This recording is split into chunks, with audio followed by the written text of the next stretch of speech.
Some memories don't announce themselves as life-changing. They don't arrive with slammed doors, shattered glass, or raised voices. They slip quietly into an ordinary evening, disguised as another family dinner.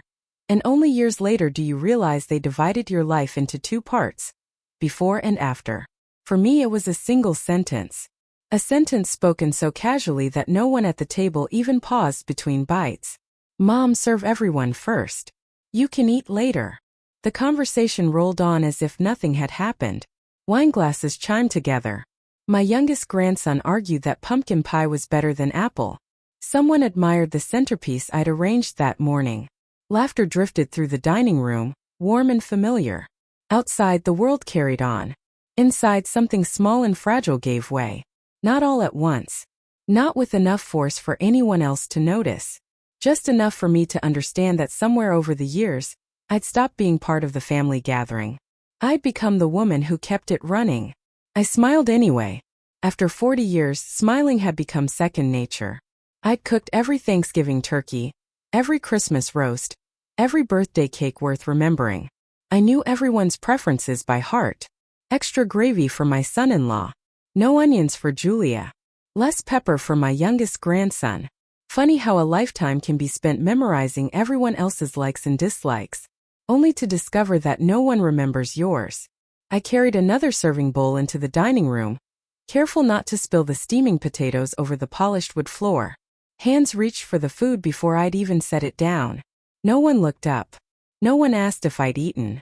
No one noticed that my shoulders ached from standing since dawn, or that the muscles in my hands trembled beneath the weight of another heavy dish. I wasn't angry.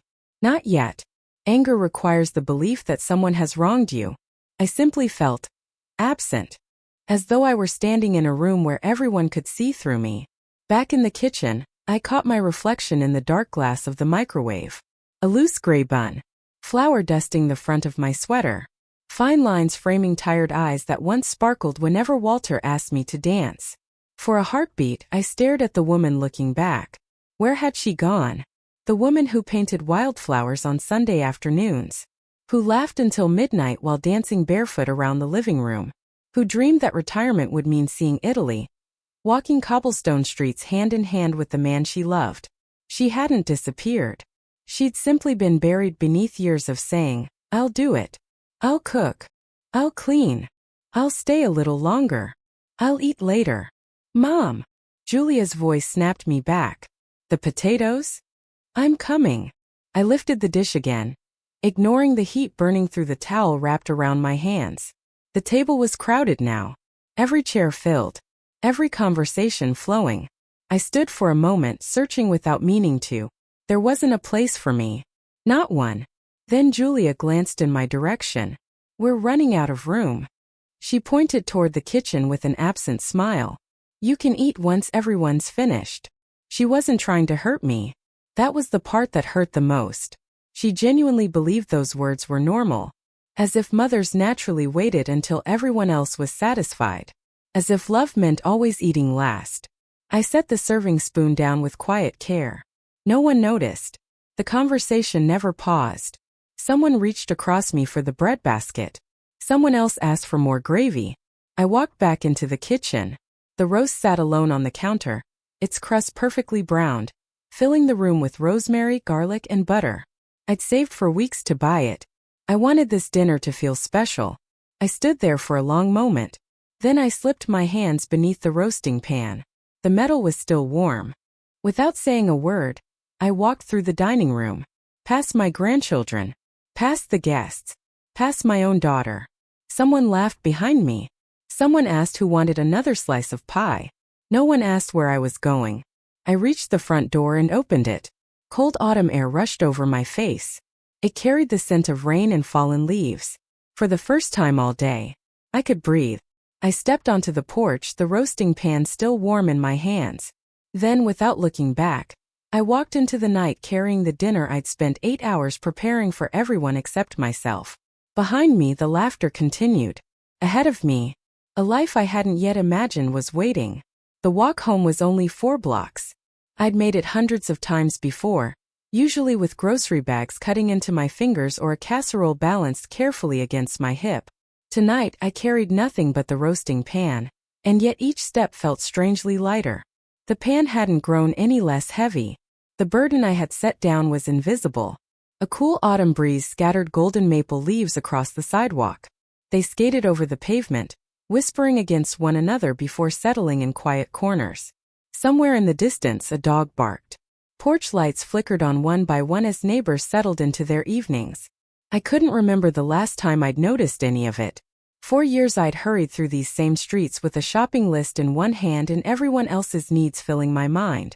Somewhere along the way, I'd forgotten that the world kept offering small moments of beauty, even to people too busy to see them. When I reached my little white house, I climbed the porch steps and stopped. The porch swing Walter had built decades earlier creaked softly in the wind. For a moment I simply stood there. Home. The spare key was exactly where we'd hidden it years ago, tucked beneath the flower pot beside the front door.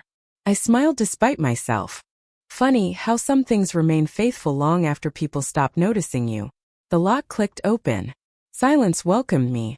Not the awkward silence that hangs over an argument. A peaceful one.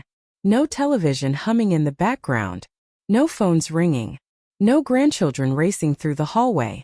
Only the steady tick, tick, tick of the old grandfather clock Walter had insisted was too beautiful to leave in a store. I closed the door gently behind me and rested my forehead against the cool wood. For the first time all day, no one needed me. I drew a long, slow breath. The house smelled faintly of lavender polish, old books, and cinnamon lingering from the pie I'd baked that morning.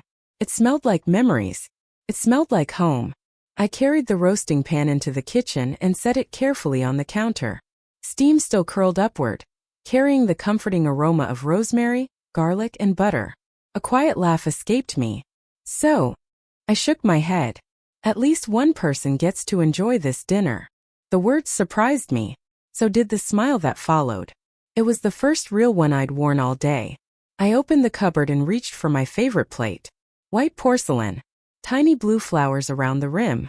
A small chip marked one corner, the result of a clumsy Christmas nearly 20 years earlier. People had told me to throw it away. Walter never let me. A little imperfection, he'd said, doesn't make something less beautiful. I wondered if he'd ever realized he wasn't talking about the plate. I sliced the roast. The knife slipped through it effortlessly. Tender. Juicy. Perfect. Exactly the way Walter had loved it. The thought caught me off guard. I could almost see him leaning against the kitchen counter, pretending to help while stealing pieces straight from the cutting board. You know, he'd grin, already chewing. Quality control is important. I'd swat his hand away with a wooden spoon. He'd steal another bite anyway. I laughed. Then the laughter caught somewhere in my throat. I should have listened to you, I whispered into the empty kitchen. The silence answered gently. I carried my plate to the little table by the window. The first bite was still hot. The seasoning was exactly right. The vegetables hadn't gone cold. Nothing had been picked over or scraped away before I arrived. It wasn't the best meal because of the recipe. It was the best meal because, for once, I wasn't eating what was left. Every bite belonged to me. I lingered over dinner, letting the warmth settle into my chest. No one interrupted. No one called my name. No one asked for another helping before I'd finished the first. When the meal was over, I washed my single plate by hand. Slowly. There was nowhere else I needed to be. No schedule to keep. No expectations waiting on the other side of the sink. Afterward, I brewed chamomile tea and settled into Walter's old armchair beside the front window. Outside, the neighborhood drifted toward night. Across the street, an elderly couple walked hand in hand beneath the glow of the streetlights. They barely spoke. They didn't have to. Some silences are heavy. Others are filled with everything words could never hold. Watching them, I finally understood the difference. My phone vibrated against the side table. Julia. Her name glowed across the screen. I stared at it until the ringing stopped. A minute later it rang again. Then a third time. This time she left a voicemail. I didn't listen. Not out of spite. Out of necessity. 4 years my own feelings had quietly waited while everyone else's came first. Tonight, mine deserved to be heard. Instead, I walked to the hallway closet. Tucked behind an old winter coat sat a wooden box covered in a fine layer of dust. Walter's box. I carried it carefully to the dining table. Inside lay decades of our life together. Photographs with faded edges. Birthday cards written in childish handwriting. Postcards from places we'd always meant to visit together. Bundles of letters tied neatly with blue ribbon. Beneath them rested a worn leather notebook. I opened it. Walter's familiar handwriting greeted me from the very first page. Never let kindness erase yourself. The words blurred as tears filled my eyes. My fingertips traced each letter as though touching his hand one last time. Had he seen this loneliness long before I had? Had he known I was disappearing while I still believed I was simply being a good wife? A good mother? A good grandmother? For the first time since he'd been gone, I felt as though he was speaking directly to me. I reached for a pen. Turning to a blank page, I wrote 3 simple words. My new beginning. I stared at the empty paper for a long moment before writing my first promise. From today, I will never apologize for taking my own place at the table. The sentence looked impossibly small, yet somehow, it felt larger than my entire life before it. I closed the notebook and rested my hand over its worn leather cover. Outside, dawn was still hours away. Inside, something long asleep had quietly begun to wake. I had no way of knowing that by sunrise someone would knock on my front door, and that knock would lead me toward a future I had stopped believing I deserved. I slept very little that night. Not because I was restless. For the first time in years, my mind had grown quiet enough to hear itself, and the silence was unfamiliar. When morning arrived, pale ribbons of sunlight stretched across my bedroom ceiling, turning the white walls a soft shade of gold. I lay still beneath the quilt listening. No alarm clock. No hurried footsteps upstairs. No mental list of breakfasts, lunches, laundry, and errands already forming before my feet touched the floor. Just birdsong outside the window. Just stillness. It felt almost luxurious. I lingered longer than I ever would have allowed myself before finally slipping into my robe and padding barefoot toward the kitchen. The kettle whistled softly as I prepared my tea. Cradling the warm mug between my hands, I stood by the window overlooking the quiet street. The neighborhood was waking. A mail carrier waved to an elderly neighbor while sliding envelopes into a rusted mailbox. Next door, a little boy chased an excited golden retriever across the front lawn, laughing so hard he could barely keep up. A woman watered the flower boxes beneath her porch. The world looked exactly as it had yesterday, yet somehow, everything had changed. Not around me. Within me. I had only taken my second sip when 3 gentle knocks echoed through the house. Not hurried. Not demanding. Almost uncertain. I set my mug on the counter. For one brief moment my heart tightened. Julia? Perhaps she'd come to explain herself. Perhaps she'd come to ask me to pretend none of it had happened. Or perhaps she'd come because she'd finally realized how deeply she'd hurt me. I crossed the hallway and opened the front door. Emma stood on the porch. Her chestnut hair was hastily tied back, loose strands framing a face that looked as though it hadn't slept. Her eyes were swollen, red. She'd been crying. In one hand she carried a small paper bag from the bakery downtown. In the other, a bouquet of fresh white daisies. The flowers Walter used to bring me every spring. Grandma! Her voice barely rose above a whisper. I've been looking everywhere. Before I could answer, she stepped forward and wrapped her arms around me. Not the polite embrace people offer out of habit. This one held on, as though she were afraid that if she let go, I might disappear. For a long moment I simply stood there. Then I hugged her back. Sometimes love doesn't arrive with speeches. Sometimes it arrives with trembling arms and tears that refuse to fall. I'm so sorry, she whispered against my shoulder. I gently pulled back. For what, sweetheart? She lowered her eyes. For not seeing it. I brushed a strand of hair away from her face. You have nothing to apologize for. No. Her voice cracked. I do. She swallowed hard before looking at me again. I saw little things for years. She hesitated. I just never understood what they meant. I stepped aside. Come in. She entered slowly, glancing around the house as though seeing it for the first time. It feels different. I smiled. I think it finally feels like mine. A small smile touched her lips. I like it. the kitchen filled with the comforting scent of tea as we settled across from one another. Emma placed the paper bag on the table. I brought cinnamon rolls. I looked at the familiar bakery logo and laughed softly. You remembered. Of course I remembered. She smiled. You always bought one for each of us after library day. The memory washed over me.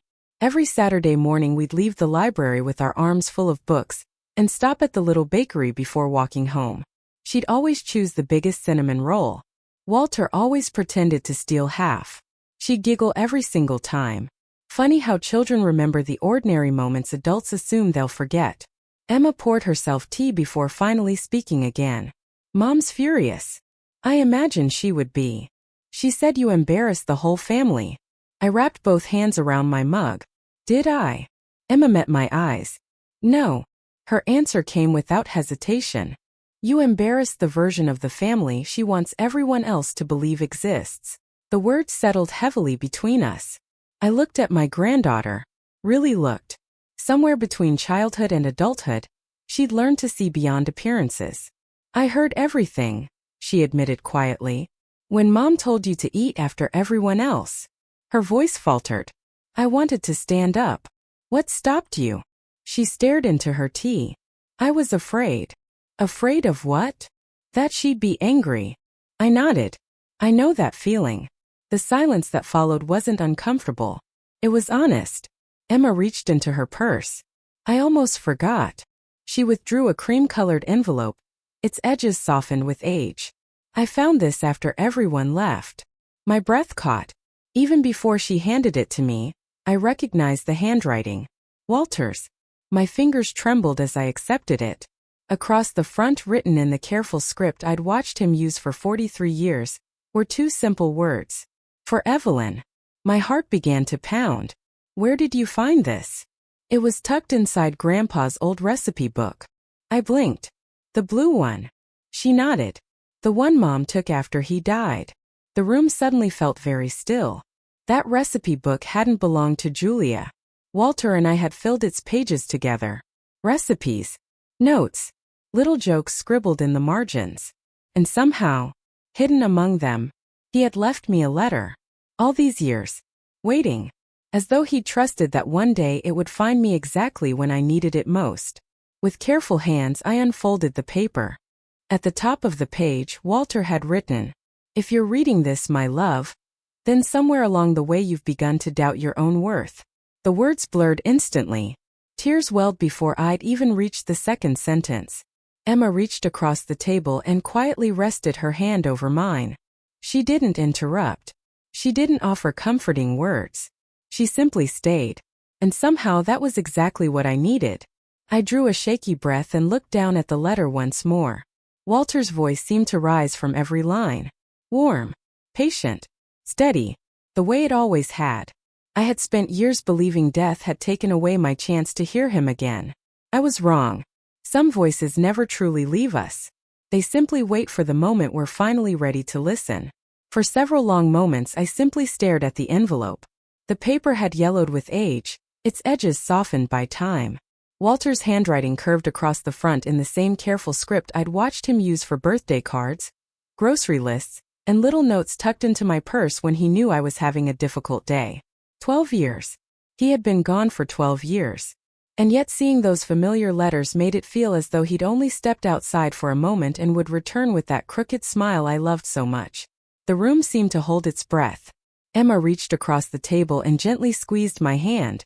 You don't have to read it now. I looked at her and smiled through the tears already gathering in my eyes. I whispered. I've been waiting for this letter longer than either of us knew. Carefully, almost reverently, I unfolded the pages. The paper crackled softly beneath my fingertips. The first line stole the air from my lungs. My dearest Evelyn, if you're reading this, then life has probably become harder than either of us hoped. Before you read another word, I need you to remember something. You have never been difficult to love. The words blurred. A tear slipped free before I realized I was crying. It landed on the ink, leaving behind a tiny dark circle.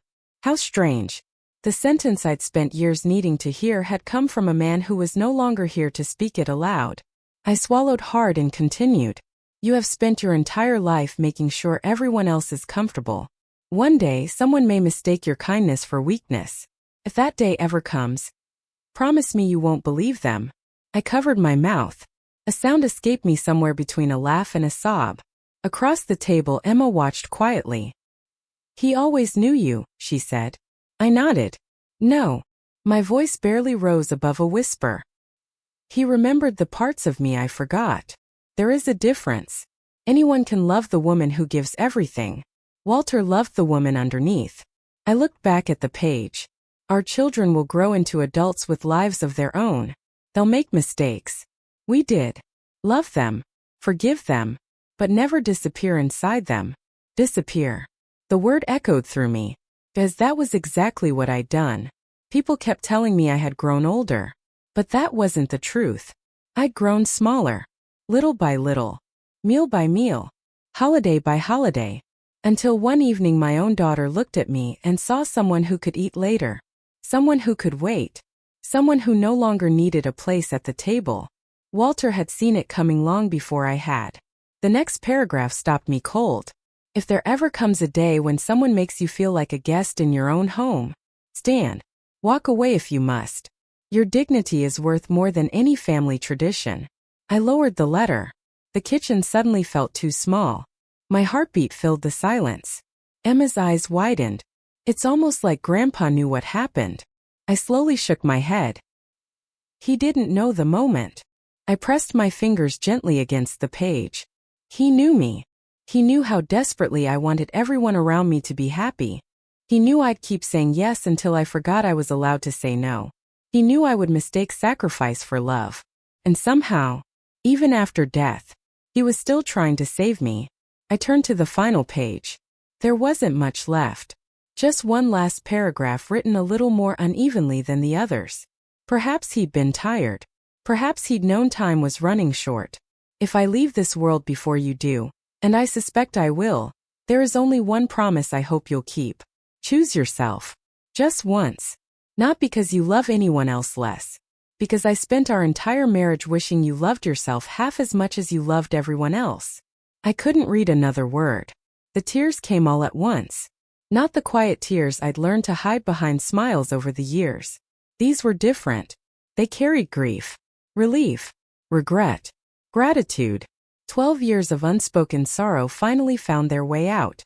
Emma quietly rose from her chair and wrapped her arms around me. Neither of us spoke. We didn't need to. Some moments are too sacred for conversation.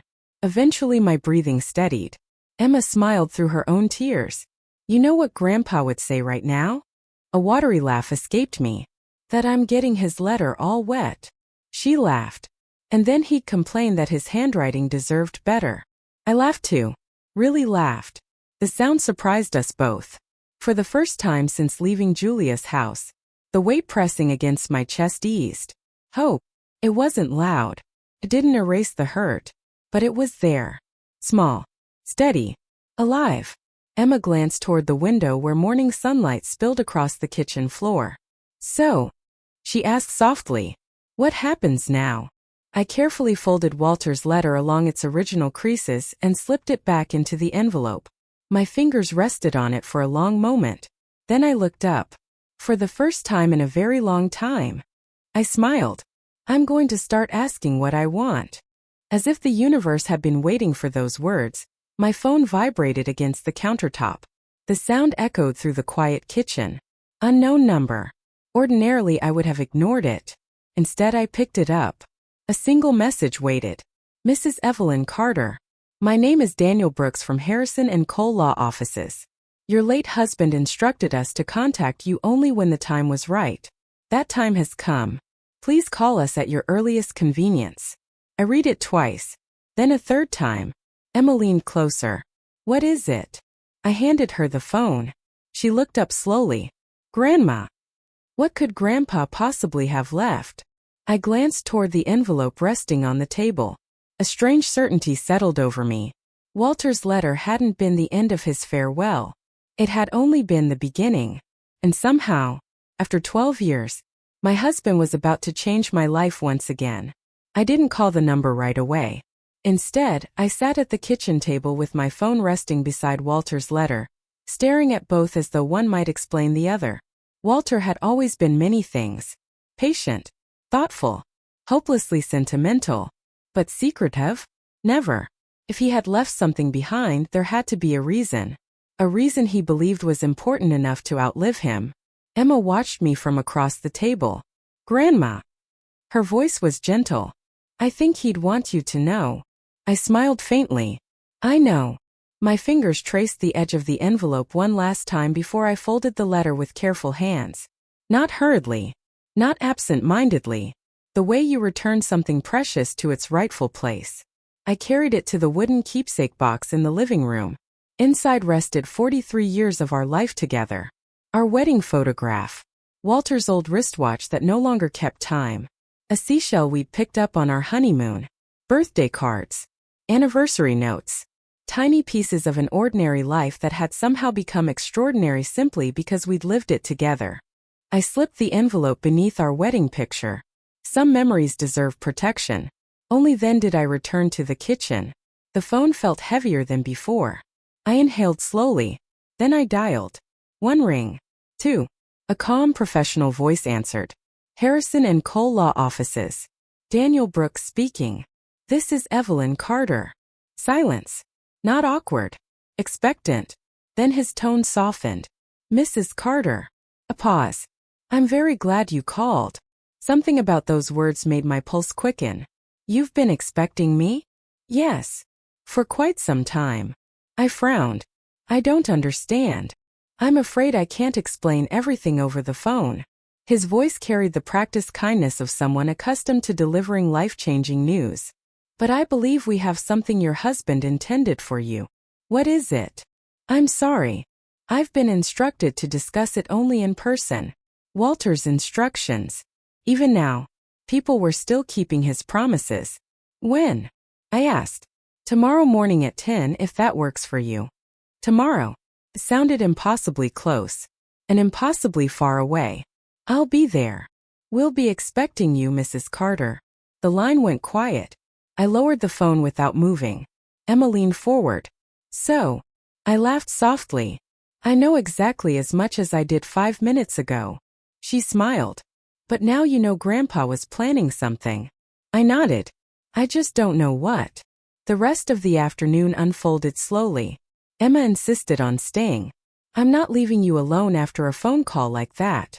"I'm perfectly capable of being dramatic all by myself," I teased. "I know." She grinned. "That's exactly what worries me." We baked oatmeal cookies together. The same recipe she'd helped me make since she was barely tall enough to reach the kitchen counter.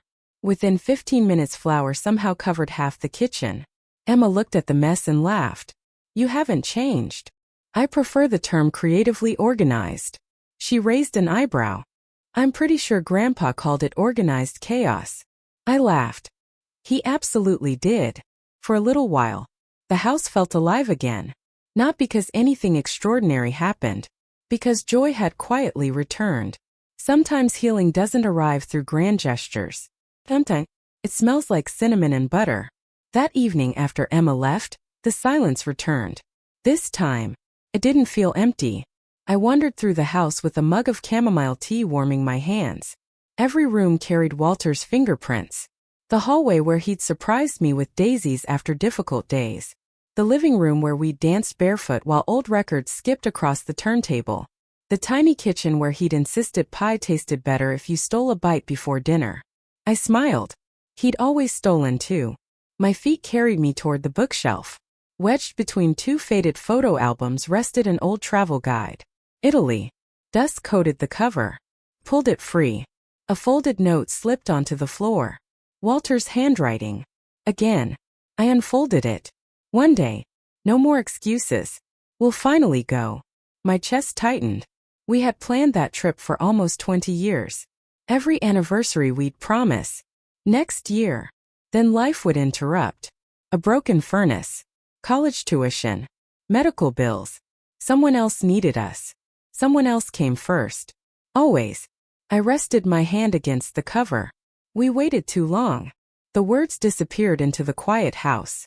But somehow, I hoped he'd heard them anyway. Morning arrived sooner than I expected. I dressed carefully. A navy blue sweater, gray slacks, and the pearl necklace Walter had surprised me with on our 25th anniversary. Not because anyone at a law office would notice. Because when I fastened the clasp, I remembered the woman I'd been when he first placed it around my neck. Confident, curious, alive. As I reached for my handbag, 3 sharp knocks echoed through the house. Not hesitant, not gentle, impatient. I opened the door. Julia stood on the porch. Her arms folded tightly across her chest. Dark circles framed tired eyes. She looked as though she'd slept even less than I had. Mom. Her voice lacked its usual certainty. We need to talk. I glanced toward the clock. I'm on my way somewhere. It'll only take a minute. I'm afraid I don't have one. Frustration flashed across her face. You're avoiding me. No. I met her eyes calmly. I'm protecting my peace. The words landed harder than if I'd shouted them. She blinked.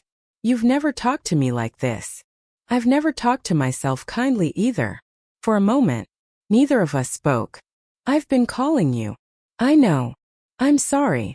I held her gaze. No. She frowned. You said the words.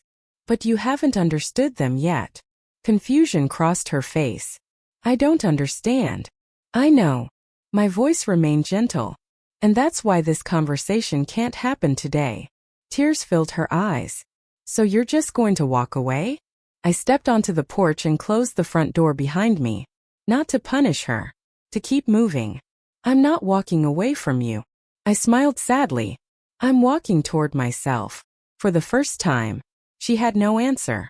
As I drove toward Harrison and Cole law offices, Walter's letter rested safely inside my handbag. Questions circled endlessly through my mind. What had he protected all these years? Why now? Why had he believed I needed to wait? And why did every instinct tell me? Whatever waited behind those office doors wouldn't simply change my future. It would finally explain the woman Walter had always believed I could become. The offices of Harrison and Cole looked almost exactly as I remembered them. The building itself hadn't changed much over the years.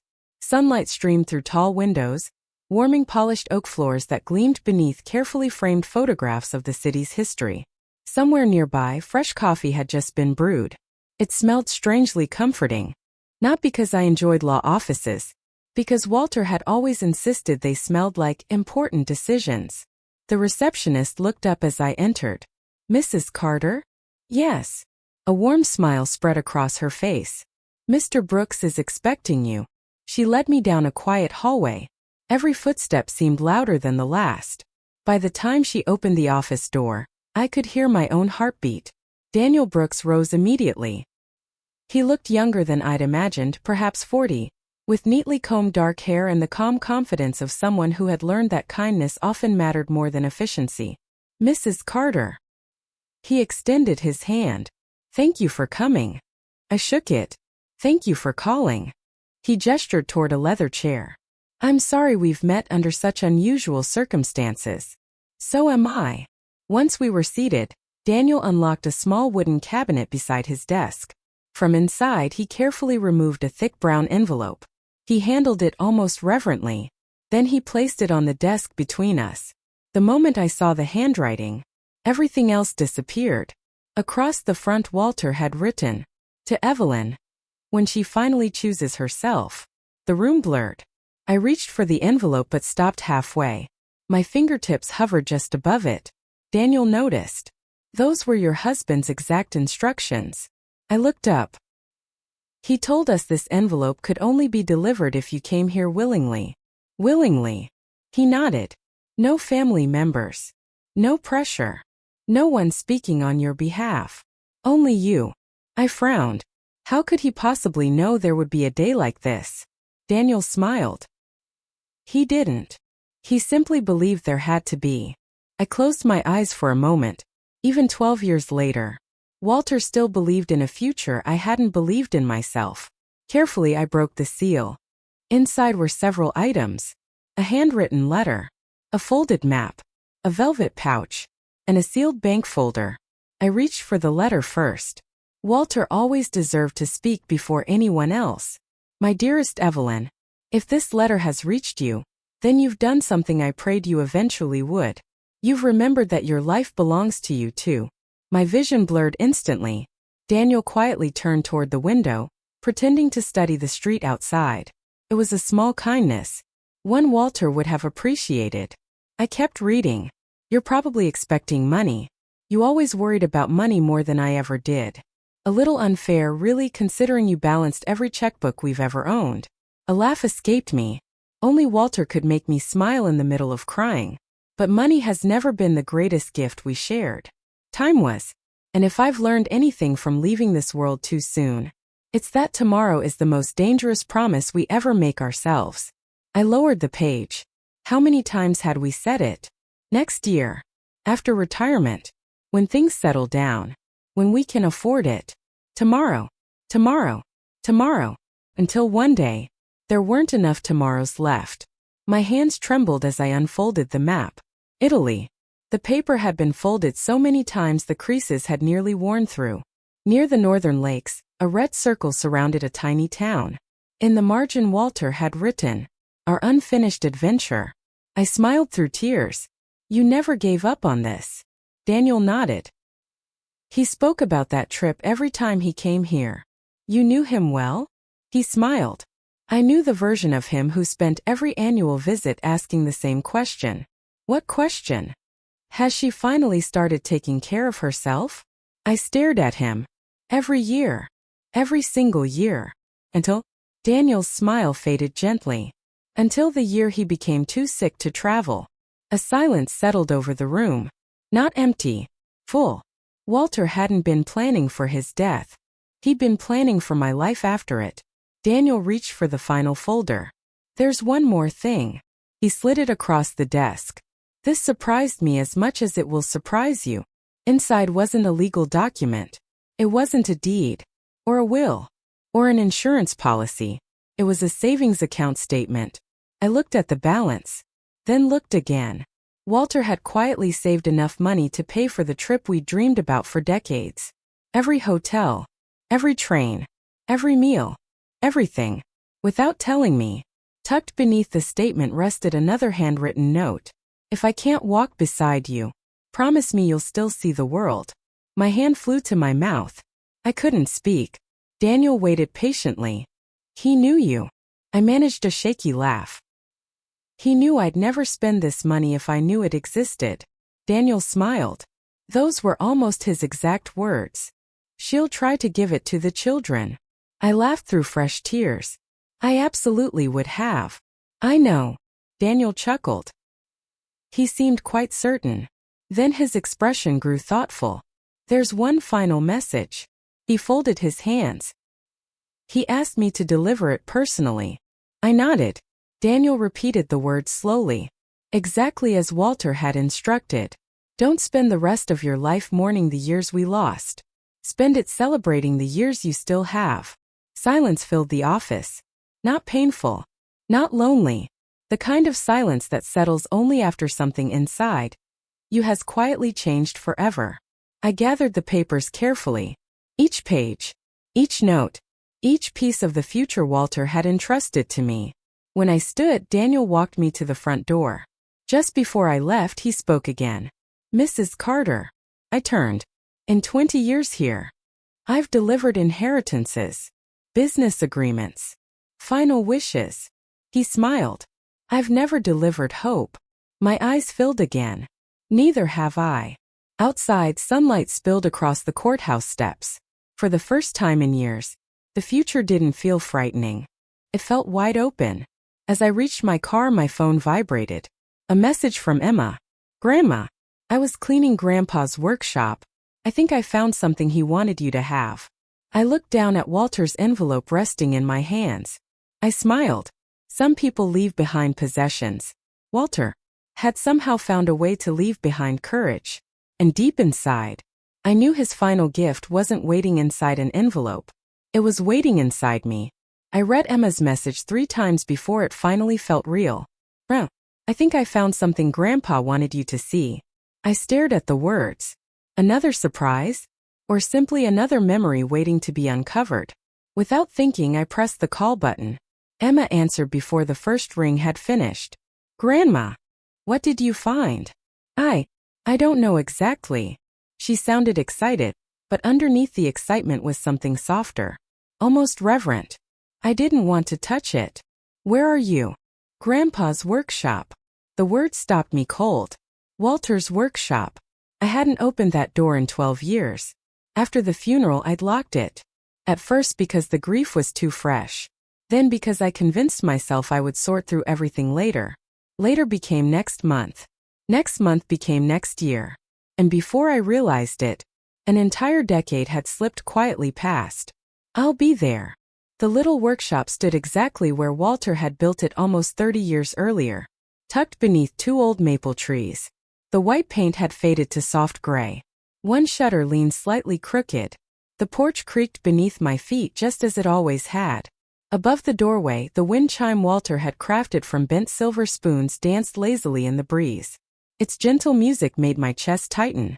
He used to say every workshop deserved its own soundtrack. Emma waited outside. She smiled the moment she saw me. I didn't move anything. "Thank you." I reached into my handbag and pulled out the old brass key. For several long seconds, I simply held it. The metal felt strangely warm in my palm, as though it remembered the hundreds of times Walter had used it before me. Finally, I unlocked the door. The hinges groaned softly. Then the familiar scent washed over me. Fresh cedar, machine oil, sawdust, coffee. It smelled exactly the way Walter always had after spending an afternoon building something. The room looked frozen in time. His reading glasses rested beside an open notebook. Pencils lay scattered across the workbench. A measuring tape stretched halfway across a plank of unfinished oak. Even his old coffee mug remained where he'd left it, a faded ring still marking the workbench beneath it. An unfinished birdhouse sat quietly in a vise, waiting, just as I had been. Emma stepped beside me. "It feels like he just walked out for lunch." I smiled sadly. "I've been pretending that for 12 years. We wandered slowly through the workshop. Every shelf carried another memory. The little wooden train he'd built for Emma when she turned 4. The rocking horse he'd insisted took far too much engineering. A tiny jewelry box he'd secretly made for our 40th anniversary because, according to him, every beautiful necklace deserves a proper home. I ran my fingers across the smooth wood. Walter had never simply built furniture. He built moments. Emma stopped beside a large storage cabinet. "I found something behind this." Together, we pushed it carefully away from the wall. Dust drifted into the sunlight. Hidden behind the cabinet sat a weathered metal box. No lock. No decoration. Just a folded note taped neatly across the lid. Walter's handwriting. I smiled before reading a single word. "For the day Evelyn starts smiling again." A laugh escaped me. Not because it was funny, because it sounded exactly like him. "He never stopped believing you'd get here." Emma's voice was barely above a whisper. "No." I looked at the note. "He just knew it would take me longer than I thought." Inside the box weren't valuables. There were no deeds, no legal documents, no secrets, just dozens of neatly labeled envelopes, each marked with a year. Year 1, Year 2, Year 3, all the way to Year 20. Emma looked at me. "What are they?" I opened the first. Inside rested a single folded card. "Today feels lonely. Buy yourself flowers. Don't wait for someone else to remind you that you're worth celebrating." I smiled. The second read. "Go find a little cafe. Sit by the window. Order dessert first. Life is still happening outside your grief." The third. "Call someone you miss. Pride is rarely worth the silence." There was no grand philosophy, no dramatic speeches, just small acts of living. Walter knew grief couldn't be defeated all at once. So he'd written 20 years of tiny reminders, one ordinary day at a time. Emma wiped her eyes. "He was still taking care of you." I shook my head gently. "No." A smile spread across my face. "He was teaching me how to take care of myself." At the very bottom of the box rested a worn leather journal. Its cover had been softened by years of use. Burned carefully into the leather were 2 simple words. "Our dreams." I opened it slowly. Every page held a piece of the life we'd planned together. Sketches of little cafes in Paris. Pressed flowers from our anniversary picnic. Train routes through Switzerland. Restaurants in Italy with tiny stars beside Walter's favorites. Even though he'd never visited them, he had researched them anyway. As though believing hard enough might someday make the trip real. Between travel plans were little notes. You'd love the sunsets here. This bakery makes your favorite lemon cake. Promise me you'll complain about the hotel pillows so I can laugh from wherever I am. I laughed through my tears. Even in a notebook, Walter was still teasing me. Near the final pages, I found one last sentence written alone. No decoration. No explanation. I opened it slowly. Every page held a piece of the life we'd planned together. Sketches of little cafes in Paris. Pressed flowers from our anniversary picnic. Train routes through Switzerland. Restaurants in Italy with tiny stars beside Walter's favorites. Even though he'd never visited them, he had researched them anyway. As though believing hard enough might someday make the trip real. Between travel plans were little notes. You'd love the sunsets here. This bakery makes your favorite lemon cake. Promise me you'll complain about the hotel pillows so I can laugh from wherever I am. I laughed through my tears. Even in a notebook, Walter was still teasing me. Near the final pages, I found one last sentence written alone. No decoration. No explanation. Just 6 quiet words. The longest journey is coming home to yourself. I closed the journal and held it against my chest. Looking around the workshop, something finally became clear. For years I believed this room was where Walter built tables, birdhouse, bookshelves. I had been wrong. This room had always been where he built hope. As Emma helped me close the metal box, something white slipped from between the journal's pages and fluttered gently onto the floor. An envelope, smaller than the others. Unopened. Across the front Walter had written, "For both of you." Emma picked it up carefully. She looked at me. "What do you think it says?" I smiled. "I don't know." For the first time, I wasn't in a hurry to find out. Some gifts become more precious simply because you're willing to sit beside them for a while before opening them. Walter had spent a lifetime teaching me patience. Perhaps this was one last lesson. For a long moment, neither of us reached for it. The small white envelope rested between Emma and me on Walter's workbench, its edges softened with age. Sunlight spilled through the dusty workshop windows, catching tiny flecks of sawdust that drifted lazily through the air. The room felt impossibly still, almost as though Walter himself had stepped back for a moment, giving us the privacy to discover whatever he had left behind. Emma looked at me. "Are you ready?" I laughed quietly. I don't think anyone is ever ready for one last surprise from someone they love. Carefully, I slipped my finger beneath the seal. The paper opened with a gentle crackle. Inside were 2 letters. One addressed to me, the other to Emma. Her eyes widened. "He wrote one for me?" "It seems he did." She looked almost afraid to touch it. I never imagined. Neither had I. Walter had been gone for 12 years. Yet somehow he was still thinking about people who hadn't even become the adults they are now. "Let's read them together," I said. Emma nodded. We unfolded the pages at the same time. Mine began simply, "My dearest Evelyn, if you've opened this letter, then one thing is already true. You are no longer facing life alone. That brings me more peace than you'll ever know." Without thinking, I glanced toward Emma. She smiled, then quietly reached across the workbench and took my hand. I continued, "There is something I never managed to tell you while I was alive. Not because I wanted to keep it from you, because I knew you would never believe me until you learned to see yourself the way I always did." My heartbeat slowed. Every word felt like Walter was speaking beside me.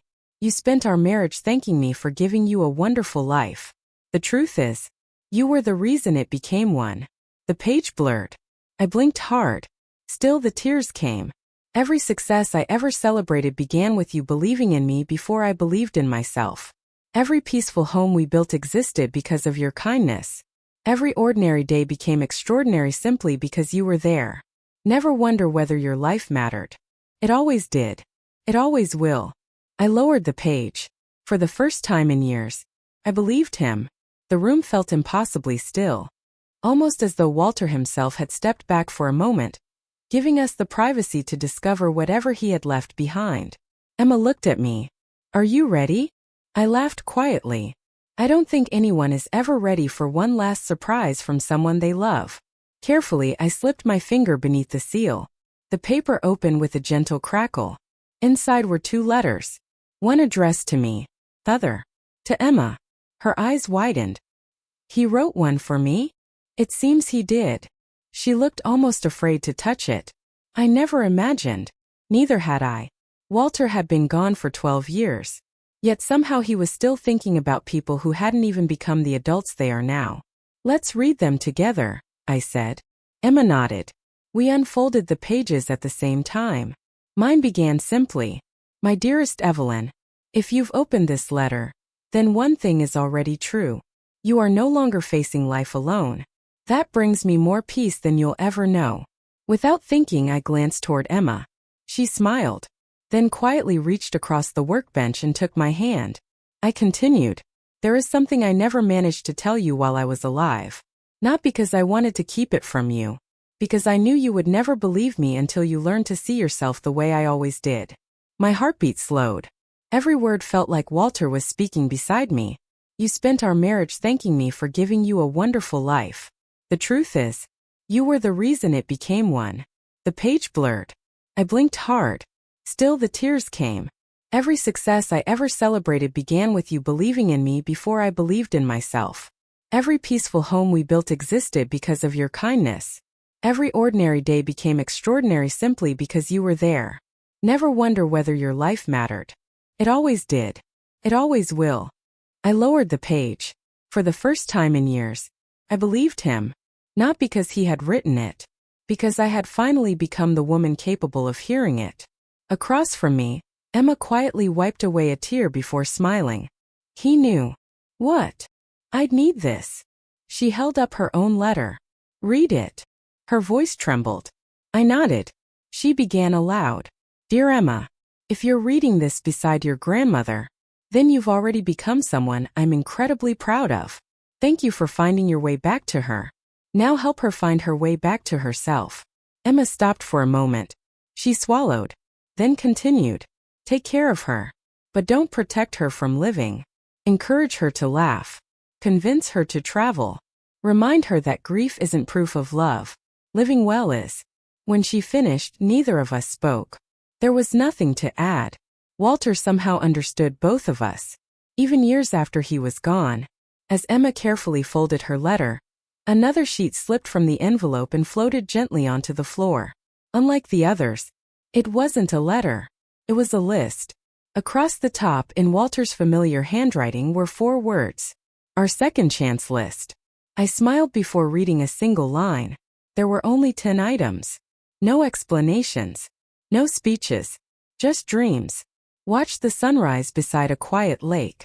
Plant a fruit tree. Learn something new after 70. Take a train somewhere you've never been. Eat dessert before dinner. Forgive yourself for growing older. Laugh until your stomach hurts. Help someone anonymously. See Italy. Never forget that home is a feeling, not a place. Emma laughed softly. He really expected you to do all of these. I looked at her. I think. I smiled. He expected us to. She looked up. You were thinking the same thing? I was. She grinned. Good. Because there is absolutely no chance I'm letting you wander around Italy by yourself. I laughed. Not politely. Not because I felt I should. Really laughed. The sound echoed through the workshop until even Emma started laughing harder. For a few wonderful moments, grief stepped quietly outside. When the laughter faded, I gathered every letter and placed them carefully back into the metal box. Not to hide them, to honor them. Walter hadn't left me instructions. He had left me permission. Permission to keep living. As we stepped outside, the afternoon sun warmed our faces. Emma locked the workshop and placed the old brass key into my hand. So, she asked, what now? A week earlier, I would have answered with uncertainty. Maybe someday. Maybe later. Maybe when everyone else was taken care of. Today, those words no longer belonged to me. I looked toward the road stretching beyond the house. Then back at the list tucked safely beneath my arm. I think. I smiled. It's time to stop collecting memories of yesterday and start making new ones. Emma slipped her arm through mine. I was hoping you'd say that. As we walked toward the driveway, my phone vibrated. A message from Julia. Mom, please. This isn't about the money. It's about us. I read it once, then quietly locked the screen. Not because I was refusing her, because healing doesn't happen on demand. Some conversations require apologies. Others require understanding. And understanding needed time. Emma glanced at me. You okay? I smiled. I think I finally am. She grinned. So, dessert before dinner? I laughed. Your grandfather would insist. We climbed into the car and drove away, sunlight spilling across the windshield. Neither of us noticed the dark sedan parked across the street, or the figure sitting quietly behind the wheel, watching us disappear around the corner. Some stories arrive looking like interruptions. We had no idea. Another chapter of ours had just begun. Emma and I had just reached the car when I felt it. That quiet sensation that someone was watching. I turned instinctively. Across the street, beneath the shade of an old maple tree, a silver sedan sat parked with its windows halfway open. An older woman remained behind the wheel. She wasn't hiding. She wasn't staring. She simply looked at me with the uncertain smile people wear when they're trying to decide whether memory has been kind enough to remember them too. Our eyes met. She smiled. Something about it tugged gently at the edge of my memory. Grandma. Emma followed my gaze. Do you know her? I frowned. I don't think so. The woman stepped out of the car. She walked slowly toward us, giving me every opportunity to recognize her before she spoke. When she was only a few feet away, she stopped. Evelyn. Her voice was soft, careful, hopeful. Yes. She laughed nervously. I'm not sure you'll remember me. I studied her face. Silver hair. Laugh lines. Warm brown eyes. Then suddenly, time folded in on itself. Nancy. Her face lit up. I was beginning to think I'd imagined you. I laughed. Nancy Collins. My goodness. It's been 30 years. She finished the sentence with a smile. 30 years. Back when we both worked at the little public library downtown. Back when our children were still young. When lunch breaks somehow turned into conversations about books, recipes, dreams, and all the places we swore we'd visit one day. Then life happened. Walter changed jobs. Her husband retired early. Phone calls became Christmas cards. Christmas cards became silence. Not because we stopped caring, because we became busy surviving. Nancy looked toward Emma. This must be your granddaughter. Emma smiled. I'm Emma. It's lovely to meet you. Nancy turned back to me. I've actually been trying to find you. I blinked. Me. She nodded. I stopped by your old address yesterday. My neighbor said you still came by the house from time to time. What happened? She laughed. Nothing dramatic. Actually, I wanted to invite you somewhere. From her handbag she pulled a colorful brochure. Across the front were the words, Silver Horizons Community Center. What is it? We've started a storytelling group. I looked at her. And she folded her arms. And every time someone shares a story, I think of you. I laughed. I haven't told stories in years. Nancy smiled knowingly. Neither had I. Turns out stories don't disappear.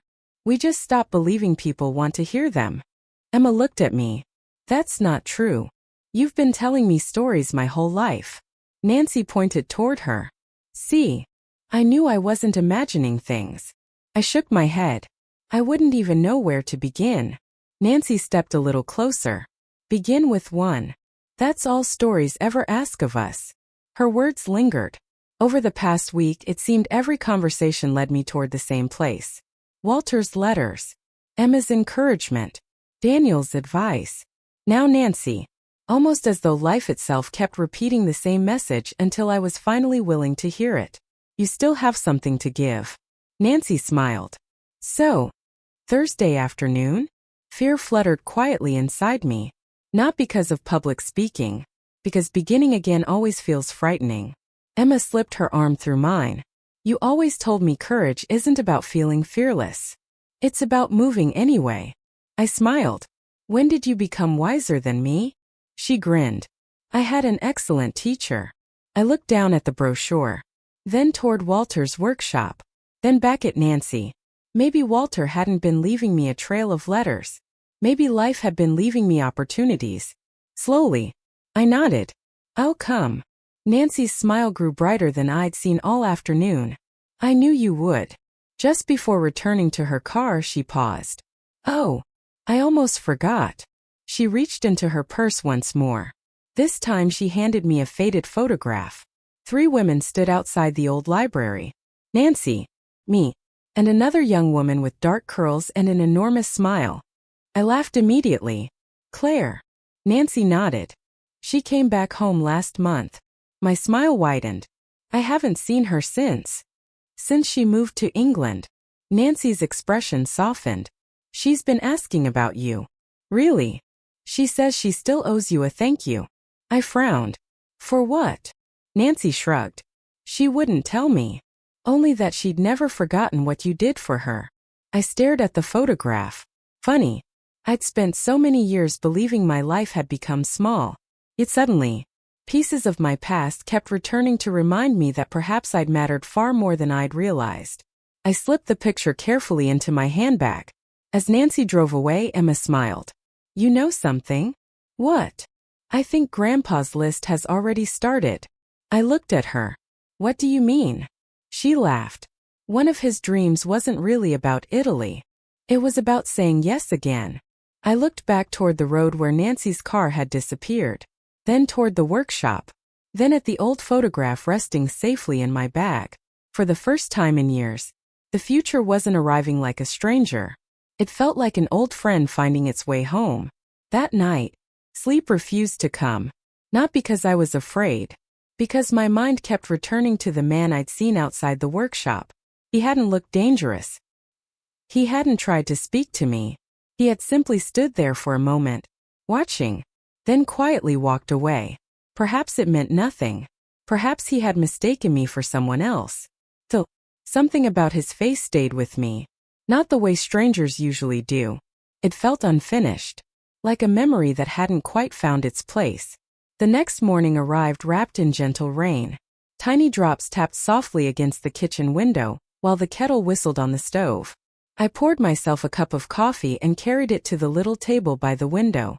Beside my mug lay Walter's second chance list. I unfolded it carefully. The house smelled of fresh coffee and cinnamon. I led him into the living room, where rain painted soft patterns across the windows. Coffee? I asked. If it's not too much trouble. It isn't. A few minutes later we sat across from each other. Neither of us seemed eager to rush the conversation. Finally, Michael placed the leather folder on the coffee table. I should probably explain why I'm here. He opened it carefully. Inside rested a faded black and white photograph. The moment I saw it, my breath caught. Walter. No older than 25. Laughing. His arm draped across the shoulders of another young man I'd never seen before. Both of them covered in sawdust. Standing proudly beside what looked like the frame of a small house. I picked up the photograph with trembling fingers. I've never seen this before. Michael smiled. The man beside your husband. He paused. Was my father. Silence settled gently between us. My father and Walter grew up together. They worked construction during summers. They dreamed about starting a business together one day. I looked back at the smiling young men. Walter had rarely spoken about the years before we met. Not because he was secretive. Simply because he was always more interested in tomorrow than yesterday. I don't remember him ever mentioning your father. Michael nodded. He didn't. Life separated them. My father moved west after getting married. Walter stayed here. They wrote letters for a while. Then, he smiled sadly. Life became busy. I couldn't help returning the smile. It has a habit of doing that. It certainly does. He reached into the folder once more. This is what I've really come to deliver. The paper had yellowed with age. Its corners were worn from years of careful keeping. Across the front, written in faded blue ink, were the words, If Walter is no longer here, please give this to Evelyn. My hands trembled. This letter. It's over 30 years old, Michael said quietly. My father meant to send it many times. He never stopped talking about it, but he always believed there would be more time. I closed my eyes for a brief moment. More time. How many lives had been shaped by those two words? Walter's. Mine. Now Michael's father. Sometimes tomorrow arrives. Sometimes doesn't. For a long moment, I simply held the envelope. 30 years. All this time it had waited patiently for the right hands. Michael sat quietly across from me. He didn't rush me. Some silences deserve to be respected.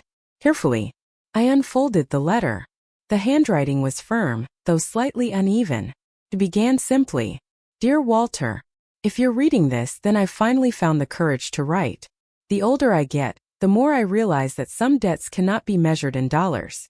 They can only be measured in lives. I paused. Already, I could hear the gratitude behind every word. I continued reading. When my business collapsed, I was too ashamed to ask anyone for help.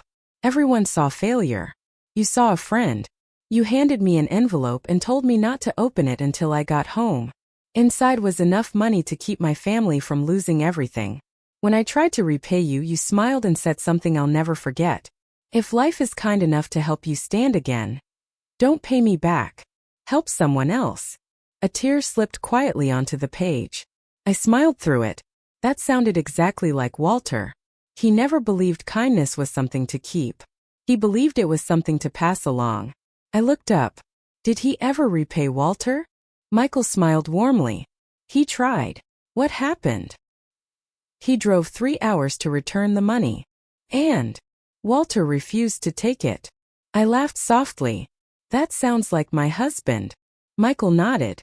My father said Walter was impossible.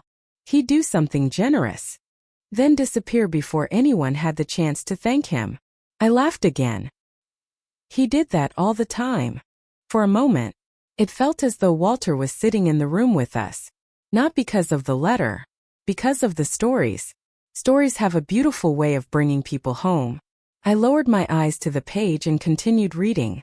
I rebuilt my company, not because I was smarter than everyone else, because one man believed I deserved another chance.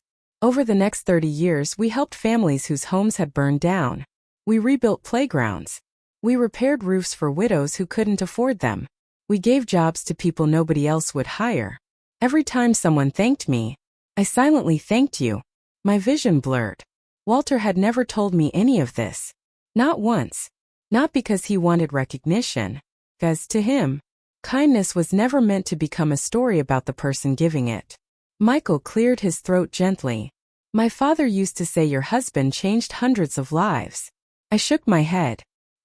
He never would have believed that. No. Michael smiled. He would have said he only helped one person, and then that person helped another. I looked toward the rain-covered window. Maybe that was how kindness really worked. Not like fireworks. Like candles. One flame quietly lighting another. Until an entire room glows. Michael reached into the leather folder one last time. There was something else my father wanted you to have. He placed a small wooden box on the coffee table. Unlike Walter's carefully crafted keepsake boxes, this one was simple. Plain oak. Smooth edges. Made with patient hands. I built it, Michael said quietly. I thought it was the right place to keep this. He opened the lid. Inside rested an old silver pocket watch. Time had softened its shine. Tiny scratches covered its surface. Proof that it had been carried, not displayed. I lifted it carefully.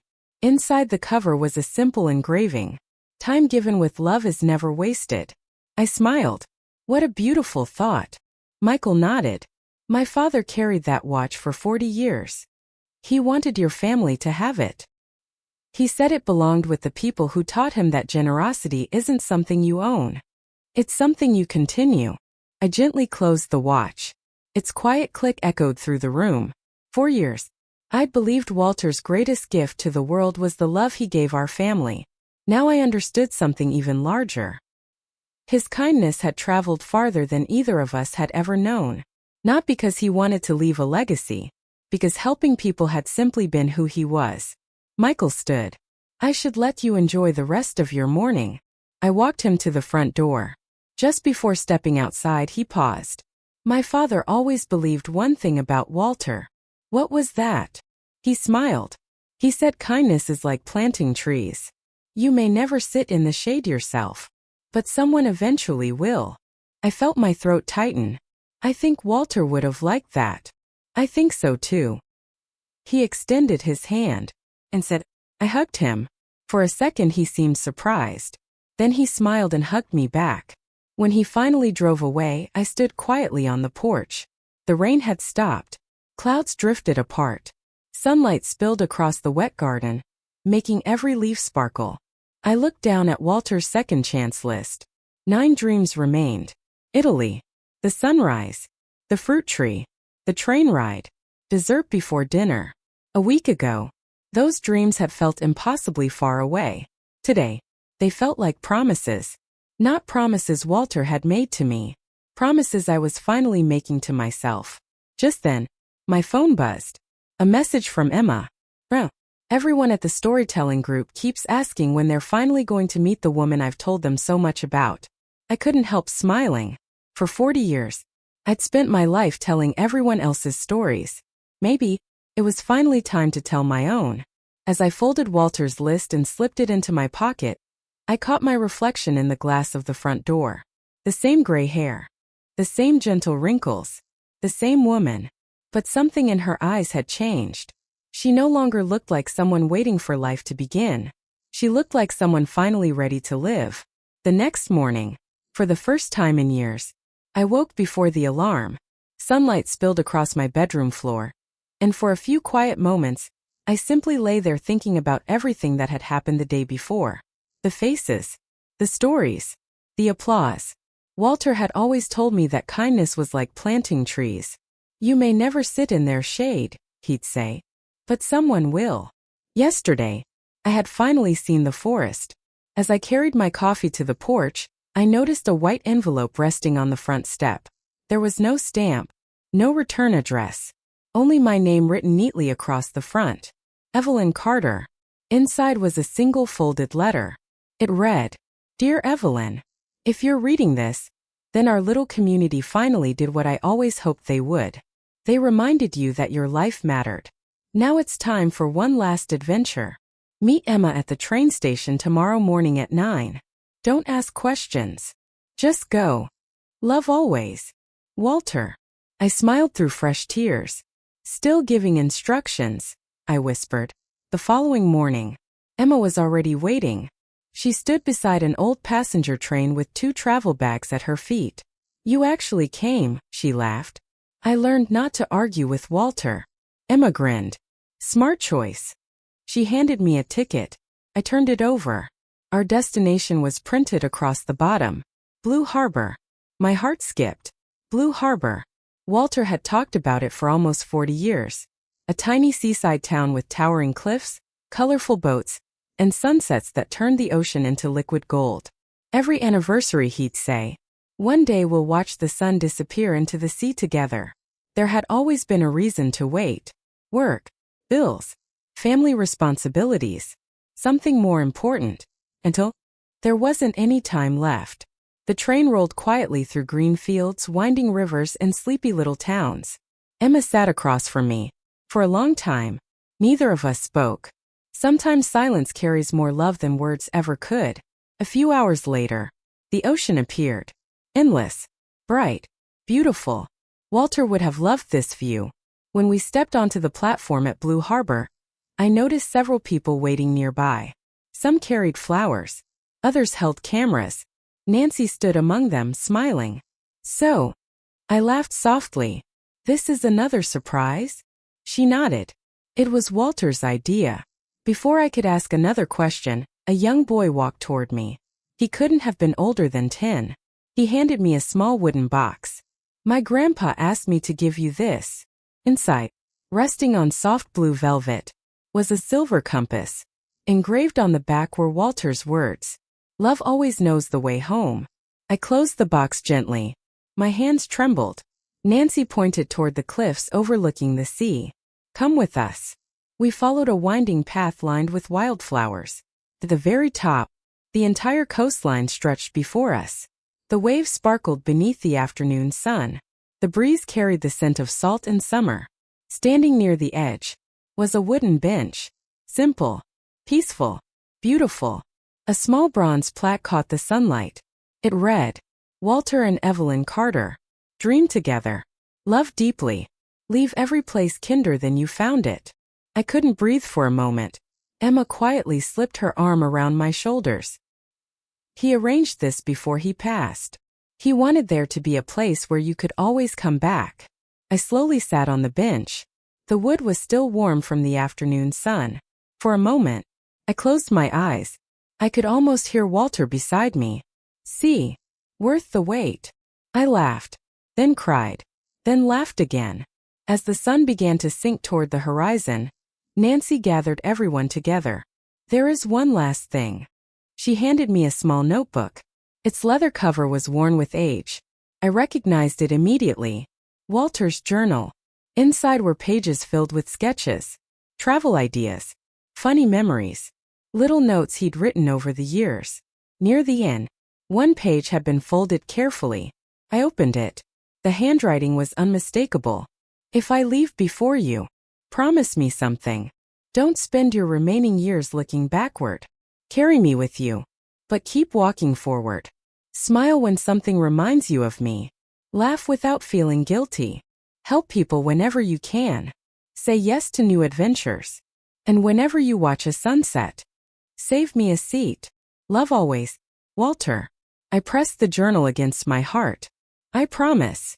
The sky slowly transformed into shades of orange, pink, and gold. No one spoke. No one needed to. Together, we watched the sun drift toward the horizon, exactly as Walter had always imagined. As the final sliver of light disappeared into the sea, a gentle breeze wrapped around us. I smiled. You're here. Whether it was memory, faith, or simply love refusing to fade, it didn't matter.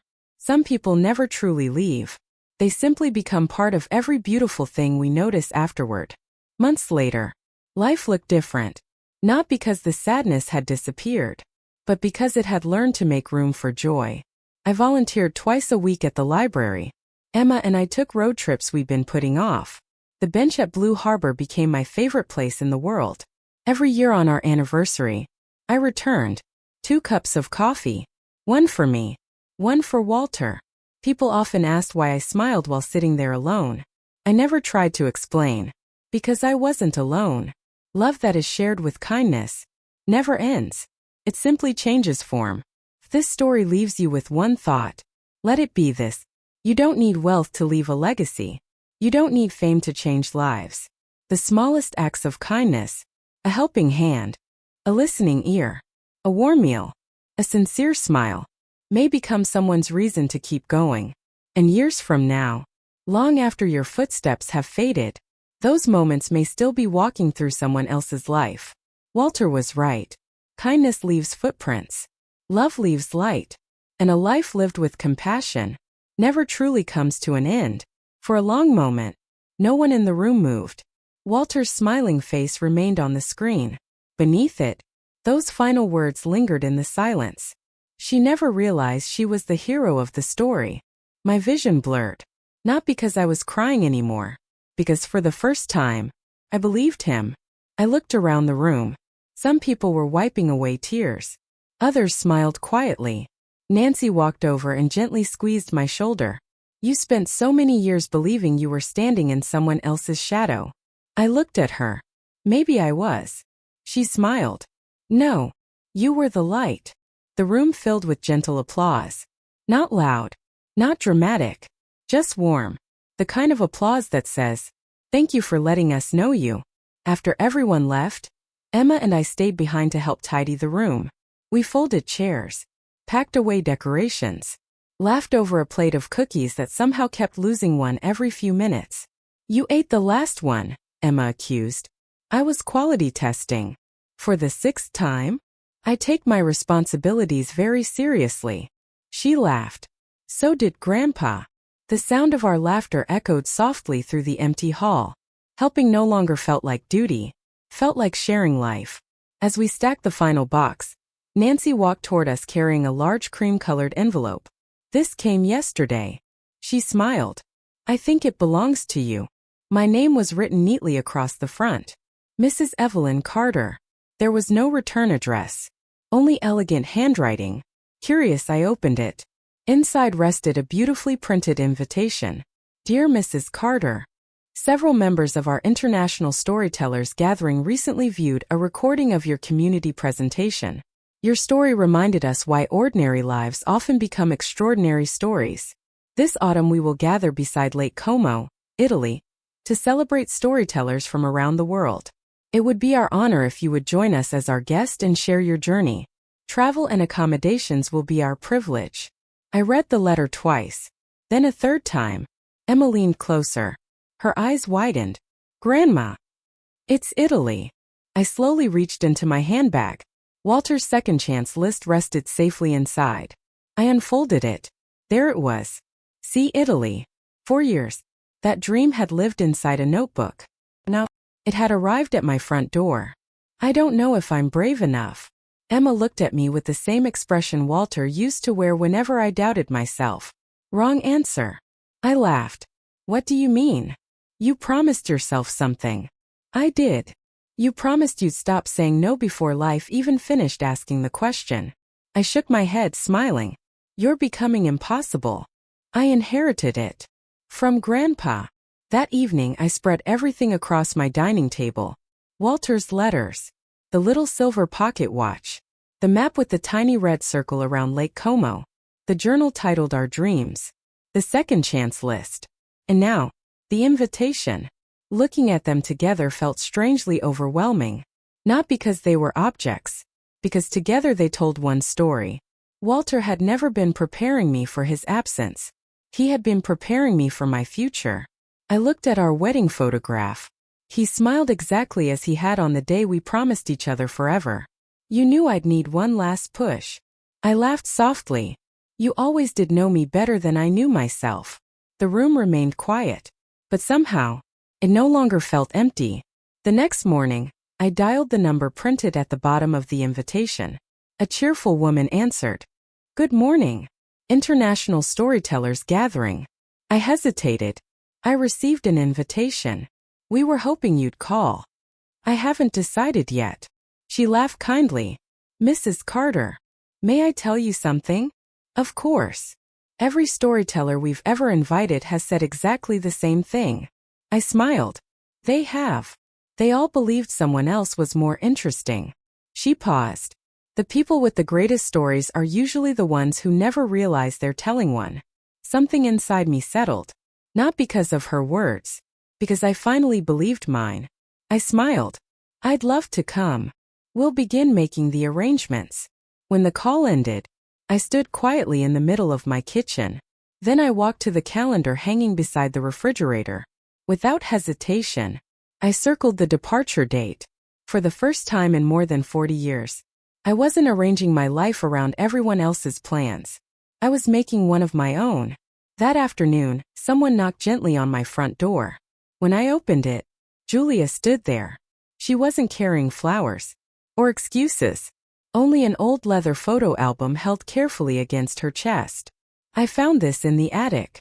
She held it toward me. "I think it always belonged with you." I accepted it without speaking. For several moments, neither of us knew what to say.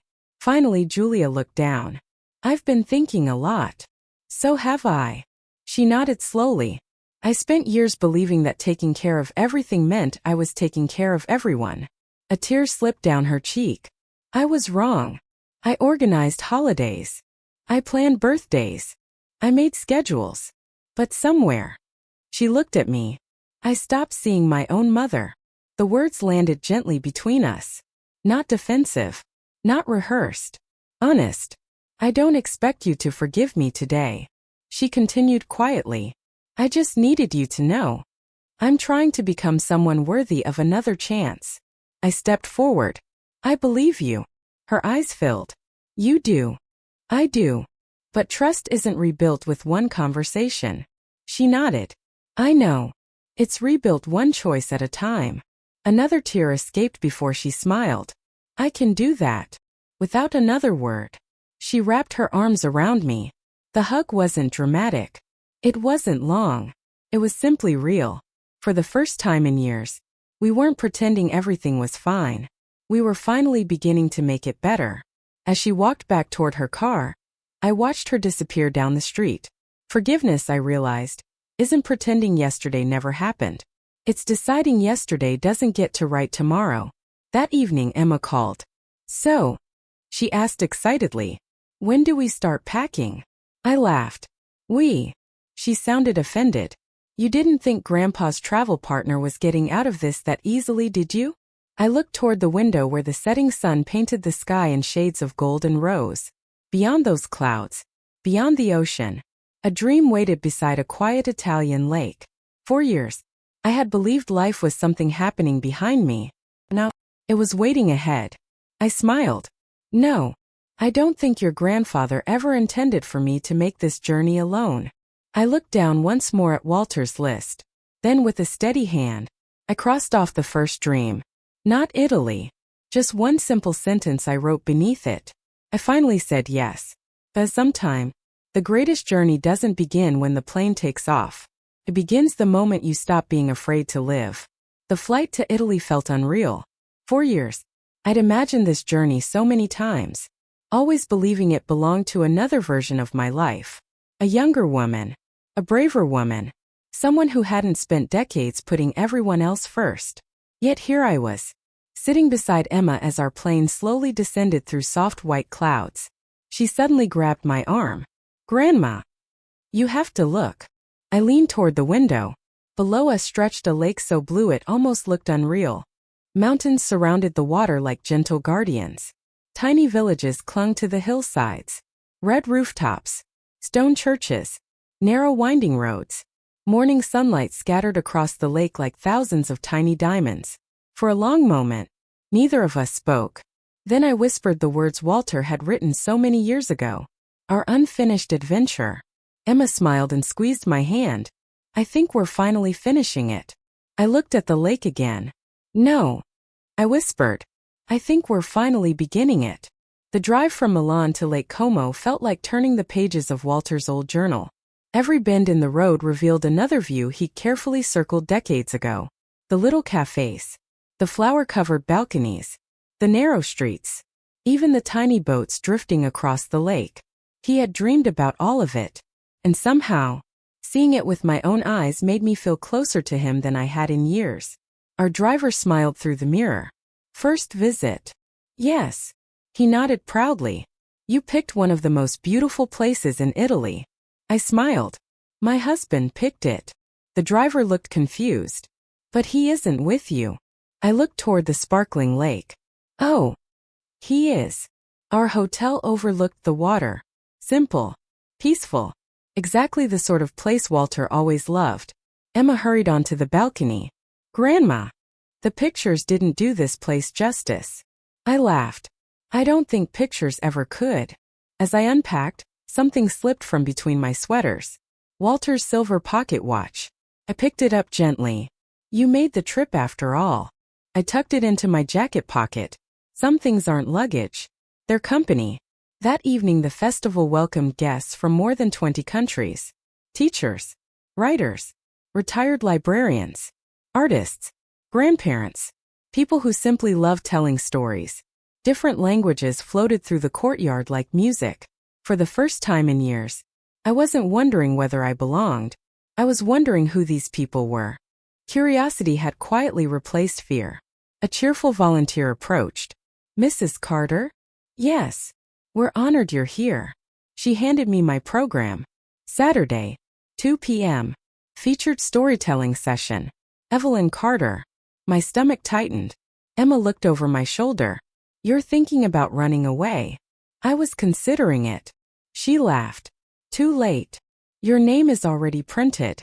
Later that night, sleep refused to come. So I wrapped a light sweater around my shoulders and walked beside the lake. The town had become wonderfully quiet. The cafes were closing.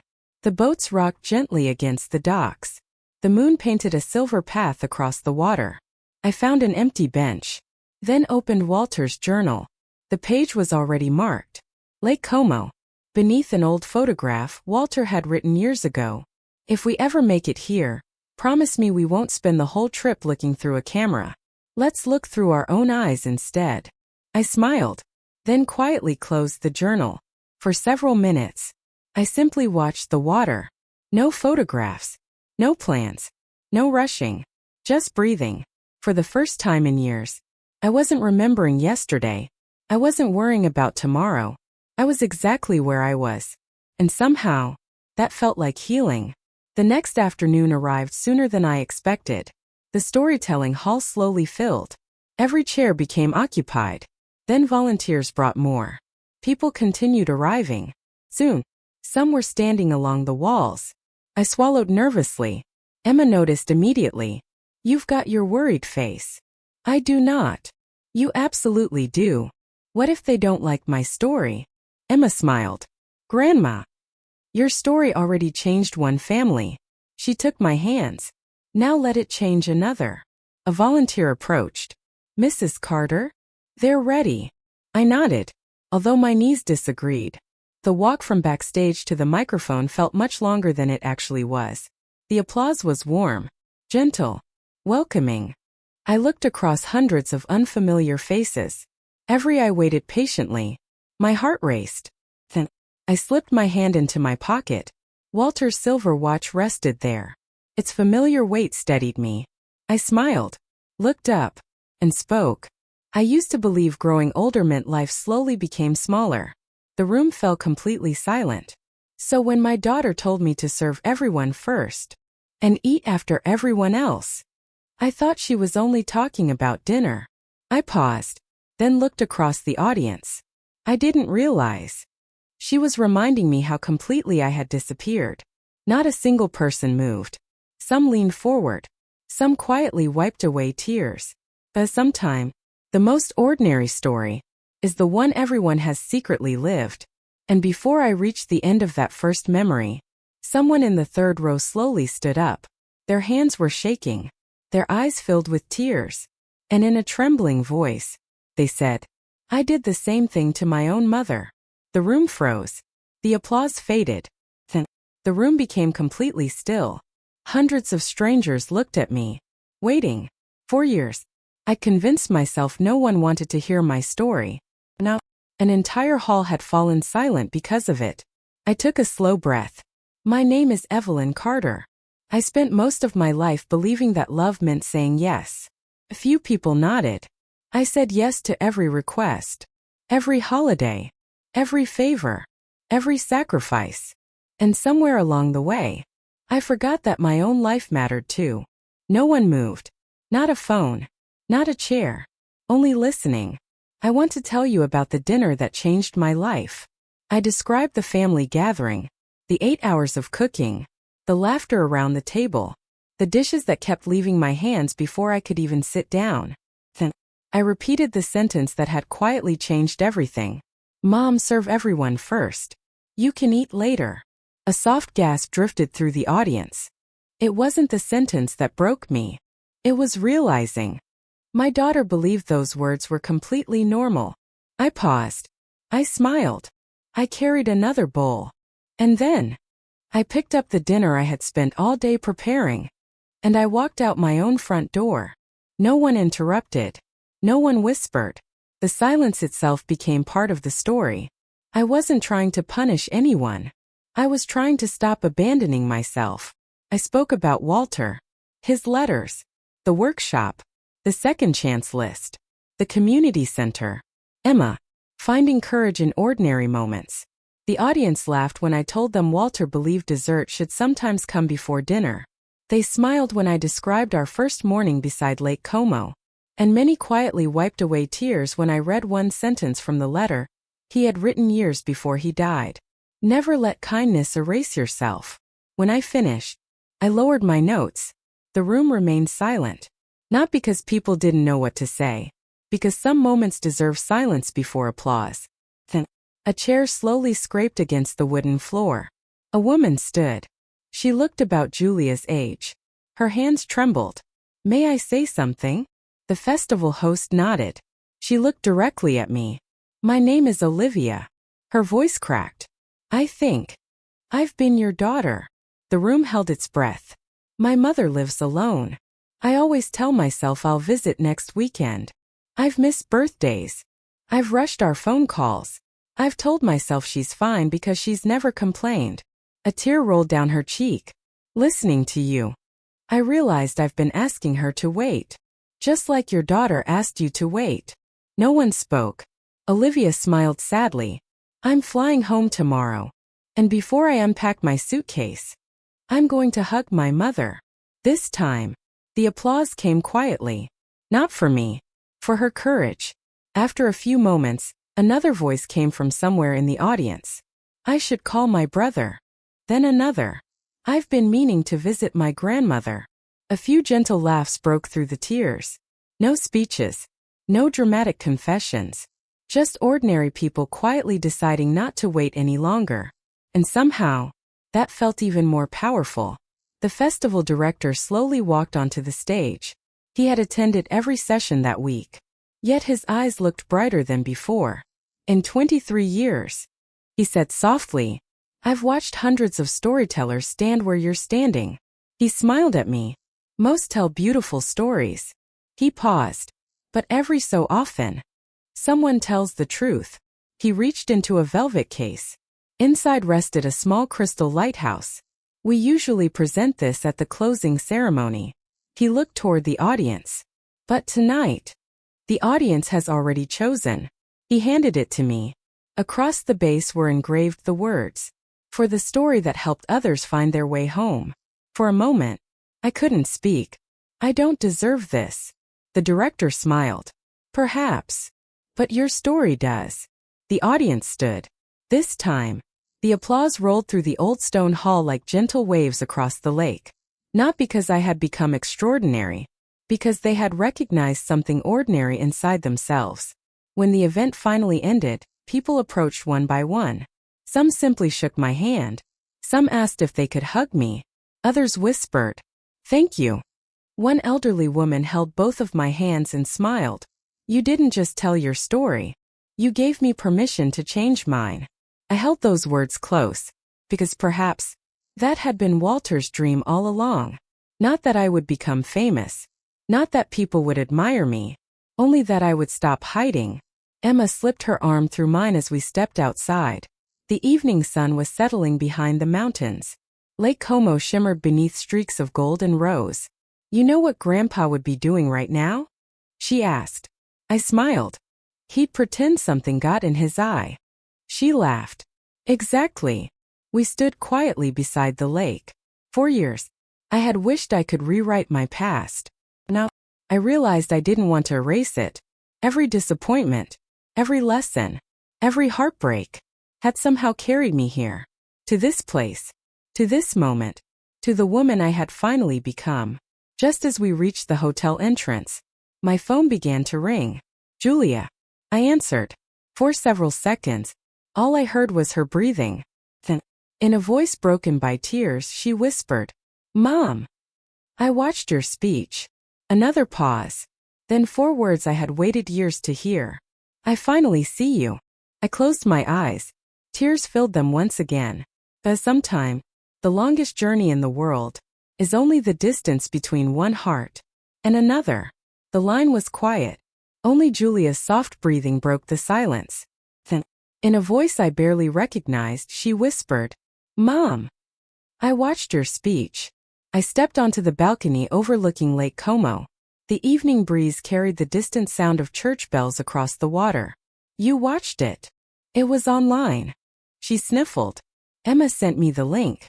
A small smile touched my lips. That sounds like Emma. Julia let out a shaky laugh. I've watched it 4 times.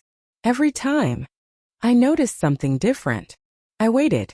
The first time, I heard your story. The second, I saw myself at that dinner table. Her voice broke. The third, I saw you. A tear slipped down my cheek. And the fourth, I saw the mother I stopped seeing years ago. Neither of us spoke. Some truths need silence before they can settle. Finally, she whispered. I kept asking myself one question. What question? How did I become the kind of daughter who made her own mother feel like a guest in her own family? My heart ached. Not because I wanted her to feel guilty, because for the first time, she wasn't defending herself. She was searching herself. I was always busy, she continued. Always rushing. Always planning the next thing. I kept telling myself I was doing it all for my family. She paused. But somewhere along the way, I forgot my family wasn't waiting for my success. They were waiting for me. I closed my eyes. I know. I'm so sorry, Mom. This time, there were no excuses. No explanations. Just truth. I believe you. She took a trembling breath. Thank you. But I know believing me doesn't erase what I did. No. I answered gently. It doesn't. But every real apology begins with seeing the wound. 3 days later, Emma and I returned home. As the taxi pulled into my driveway, something caught my eye. The porch light was glowing. I never left it on when I traveled. Then I noticed someone sitting quietly on the front steps. Julia. She stood as soon as she saw me. She looked exhausted, but lighter somehow, as though she had finally put down a burden she'd been carrying for years. I wasn't sure what time you'd be home. How long have you been waiting? She smiled sheepishly. Long enough to finish one mystery novel and start another. I laughed. You've finally learned patience. I've been practicing. There was an awkward pause. Then she picked up a simple folder lying beside her. I brought something. What is it? She handed it to me. Inside were several documents. The first page made me stop. It was a resignation letter. I looked up. You left your job? She nodded. Yesterday. My eyes widened. But why? She looked toward the garden before answering. Because I kept chasing promotions. And almost lost the people I thought I was working for. She smiled sadly. I missed birthdays. I canceled dinners. I answered work emails while Emma was trying to tell me about school. Her voice grew quieter. I thought I was being responsible. I didn't realize. I was becoming absent. I gently closed the folder. What happens now? I accepted another position. Smaller salary. Shorter hours. More time. She smiled. I finally remembered what success was supposed to be for. I couldn't help smiling. Walter would have understood that immediately. That afternoon, we sat together on the back porch. Fresh lemonade. Hot tea. Birds singing somewhere beyond the garden. No speeches. No dramatic apologies. Just two women slowly learning how to know each other again. Julia looked around the yard. I used to love coming here. You stopped. I know. I always thought. I'll visit next weekend. She laughed quietly. The trouble is, next weekend keeps moving. I nodded. It usually does. She reached into her handbag. I have one more surprise. She handed me another envelope. Inside was a reservation confirmation. I frowned. A family dinner? She smiled. This Friday. Just us. No guests. No phones. No rushing. Then she hesitated. And you sit at the head of the table. I looked at her.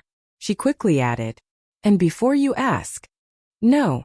You are absolutely forbidden from bringing food. I burst into laughter. I've been bringing food to family dinners for 40 years. I know.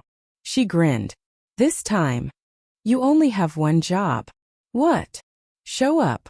Those 2 words warmed my heart more than she could ever know. Friday evening arrived.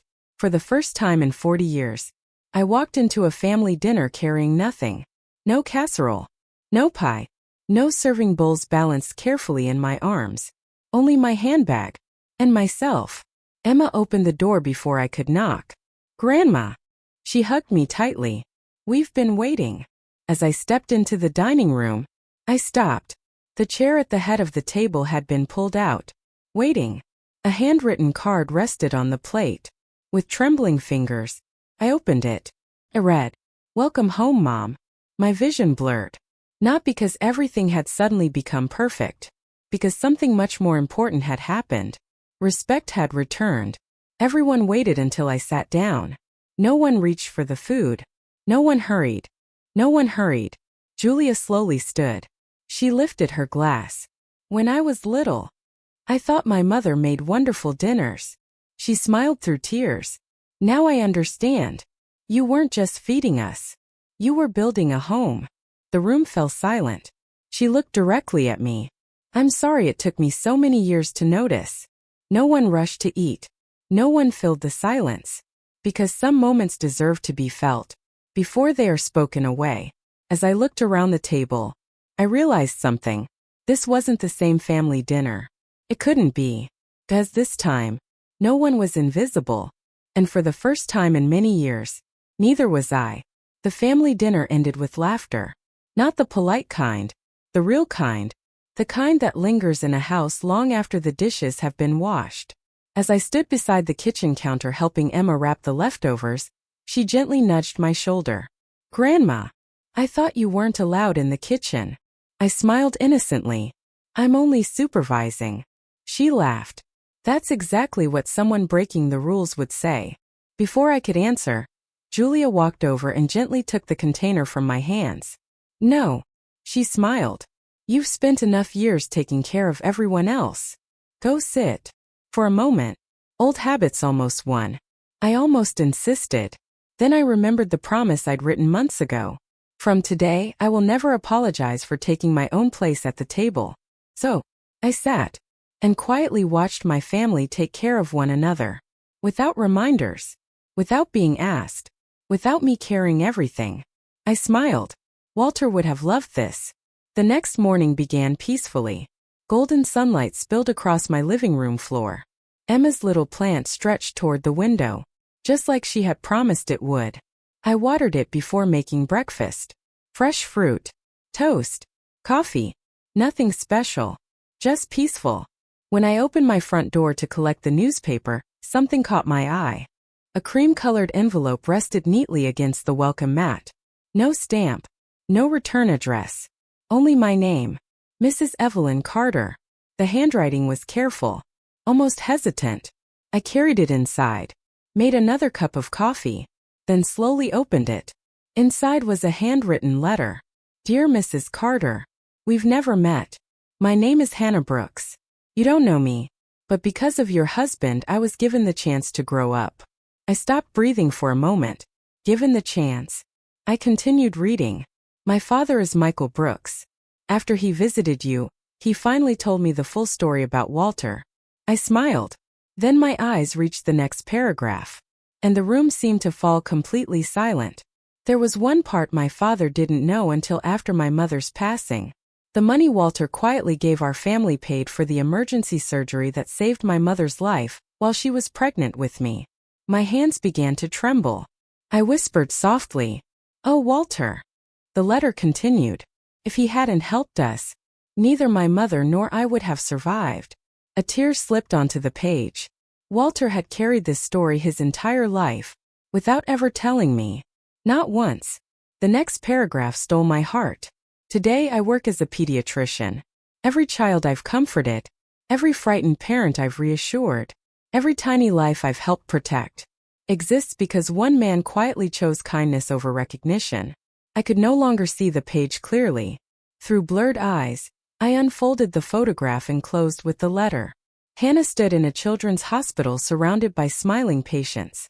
Children held storybooks, coloring pages, stuffed animals. Across the back she had written, "His kindness became my beginning." I held the photograph against my heart. Sometimes, you never discover how far one quiet decision can travel. That afternoon, I called Michael. He answered immediately. "Mrs. Carter." I received Hannah's letter. A long silence followed. Then he laughed softly. I wondered when she'd finally send it. "You knew." I knew she wanted to. But she insisted on writing it only after finding the right words. He paused. My father always believed Walter saved our family financially. His voice grew quieter. It turns out, he saved generations of it. Neither of us spoke. Some truths don't need conversation. Only gratitude. Before hanging up, Michael smiled. Hannah asked me one question. What was that? If Walter expected anything in return.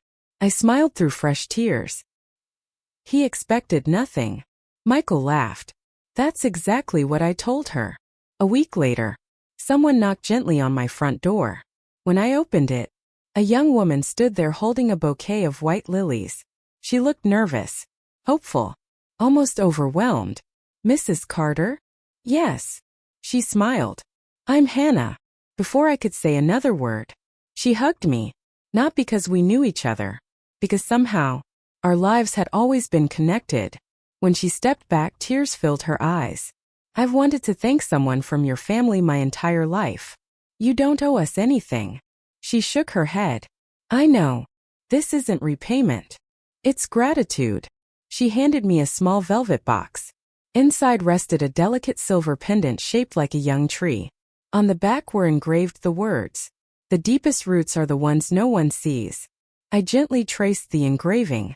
Walter had spent his life planting trees, knowing he might never sit beneath their shade. As Hannah prepared to leave, she hesitated. There's something else. What is it? She smiled. Our children's hospital is opening a new reading room. I smiled. That sounds wonderful. We want every child who walks through those doors to believe hope is possible. She looked directly into my eyes. So we'd like to dedicate it to two people who taught our family exactly that. My heart skipped. She unfolded a small rendering of the room. Above the entrance, beautifully carved into polished wood, were the words, "The Walter and Evelyn Carter Story Corner." For a long moment, I couldn't speak. Not because our names would be remembered, but because stories, the very thing that had quietly healed my own heart, would now comfort frightened children who needed hope more than anything. A place where parents could read beside hospital beds, where laughter could exist even during difficult days, where fear might rest, even if only for a little while. I looked toward the window. Sunlight filtered gently through the trees outside. I smiled. Can you see this, Walter? A soft breeze stirred the leaves of Emma's little plant on the windowsill. Its tiny branches reached a little higher toward the light, and somehow, felt like an answer. A month passed quickly. Life no longer felt like something I had to survive. It felt like something I was finally allowed to enjoy. Every Thursday, I visited the storytelling club. Every Saturday, Emma and I crossed another dream off Walter's second chance list. We planted a small apple tree in my backyard. We ate dessert before dinner. We laughed more than we cried. And somehow, life finally felt light again. Then came the day Hannah had invited us to the children's hospital. The grand opening of the Walter and Evelyn Carter Story Corner. As Emma parked the car, she smiled. Nervous? A little. You've spoken in Italy. You've stood before hundreds of strangers. This should be easy. I laughed. Children are much harder to impress. Emma grinned. They're also the most honest. The hospital lobby was bright and cheerful. Colorful murals covered the walls. Painted butterflies floated across the ceiling. Children hurried past with stuffed animals tucked beneath their arms. Even inside a hospital, hope had found a home. Hannah hurried over. She hugged me warmly. I'm so glad you're here. She handed me a blue ribbon. We'd love for you to cut it. I've never opened anything before. She smiled. Neither had I. Families gathered outside the reading room. Doctors, nurses, parents, volunteers. Reporters quietly adjusted their cameras. Hannah stepped to the microphone. When I was born, I survived because two people chose kindness without expecting anything in return. She looked at me. They never asked for recognition. They simply helped because someone needed help. And because of that, I'm standing here today. The room applauded. She invited me forward. Emma whispered. Grandpa would be smiling. I know. Together, we cut the ribbon. The doors slowly opened. Inside waited the most beautiful children's library I had ever seen. Soft reading chairs. Shelves filled with colorful books. Paintings of forests, castle, mountain, stars. In the center stood a wooden sign. The Walter and Evelyn Carter Story Corner. Because one story can change a life forever. I gently touched Walter's name. We made it. I whispered. Later, Hannah asked, would you read a story? I'd love to. About 15 children gathered on a large blue rug. Some wore superhero capes over hospital gowns. Some hugged teddy bears. Some smiled despite the tubes attached to their tiny arms. For half an hour, there were no illnesses, no machines, only imagination. When I finished, the children clapped enthusiastically. Then one little girl slowly raised her hand. She couldn't have been older than 7. Yes, sweetheart. She looked at me with huge brown eyes. Are you famous? The room laughed softly. I smiled. No. I'm just someone who loves stories. She thought for a moment, then asked, if you're not famous, why did they name this room after you? The room became silent. Every adult looked toward me, waiting. I knelt beside her. When you're kind, you may never appear on television. You may never become famous. You may never win awards. But if your kindness changes even one person's life, you've already done something extraordinary. She smiled. So, I can be important too? I felt tears gathering in my eyes. You already are. She wrapped her tiny arms around my neck. I want to help people someday. I hugged her tightly. You already started. Before we left, Hannah handed me a leather notebook. The children asked if every special guest would leave them one message. She smiled. It's becoming our tradition. I opened it, thought for a long moment, then slowly wrote, never believe your kindness is too small. The smallest act of love can become someone else's reason to keep going. I closed the notebook, satisfied. As Emma and I walked toward the parking lot, she smiled. You know, I think Grandpa forgot one thing on his second chance list. Oh, she laughed. He forgot. Tell your story. I smiled. I think you're right. Just as we reached the car, my phone buzzed. An unfamiliar international number flashed across the screen. I answered. Hello. A calm voice spoke. Mrs. Carter? Yes. My name is David. I'm calling from London. We've been trying to reach you. I exchanged a puzzled glance with Emma. The man continued. I hope this doesn't sound strange. But yesterday, someone attended your talk in Italy. Someone who spent nearly 30 years searching for a woman named Evelyn Carter. I frowned. Searching for me? Yes. He believes. You once changed his life. My heart skipped. I think. His name is Thomas Reed. The name meant nothing to me. Absolutely nothing. Yet somehow, the silence on the other end of the phone told me it was about to change everything. I stood beside the car, my phone still pressed against my ear. Emma watched me carefully. Grandma. I lifted one finger. The voice continued. Mrs. Carter, my name is David Lawson. I'm an editor with a publishing house in London. We watched your storytelling session from Lake Como. He paused. Your story stayed with us. I smiled nervously. I'm glad. It did more than stay with us. It reminded people that ordinary lives often become extraordinary when someone finally tells the truth. I leaned against the car. So why are you calling? We'd like to publish your story.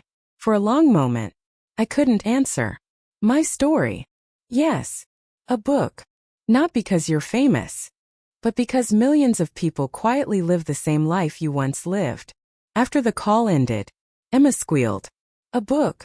She hugged me so tightly I laughed. You've always wanted people to hear your story. I never wanted attention. She smiled. No. You wanted someone sitting alone to realize they weren't alone anymore. That thought stayed with me all the way home. The next morning, Walter's letters covered my dining table. Beside them sat an empty notebook, a fountain pen, and one impossible question. Where do I begin? I opened the notebook. Nothing. Closed it again. Opened it once more. Still nothing. Not because I had nothing to say. Because every memory carried someone else's name. Walter. Julia. Emma. Our family. I whispered toward Walter's photograph. What if telling my story hurts the people I love? The room stayed silent. Until my eyes landed on his first letter.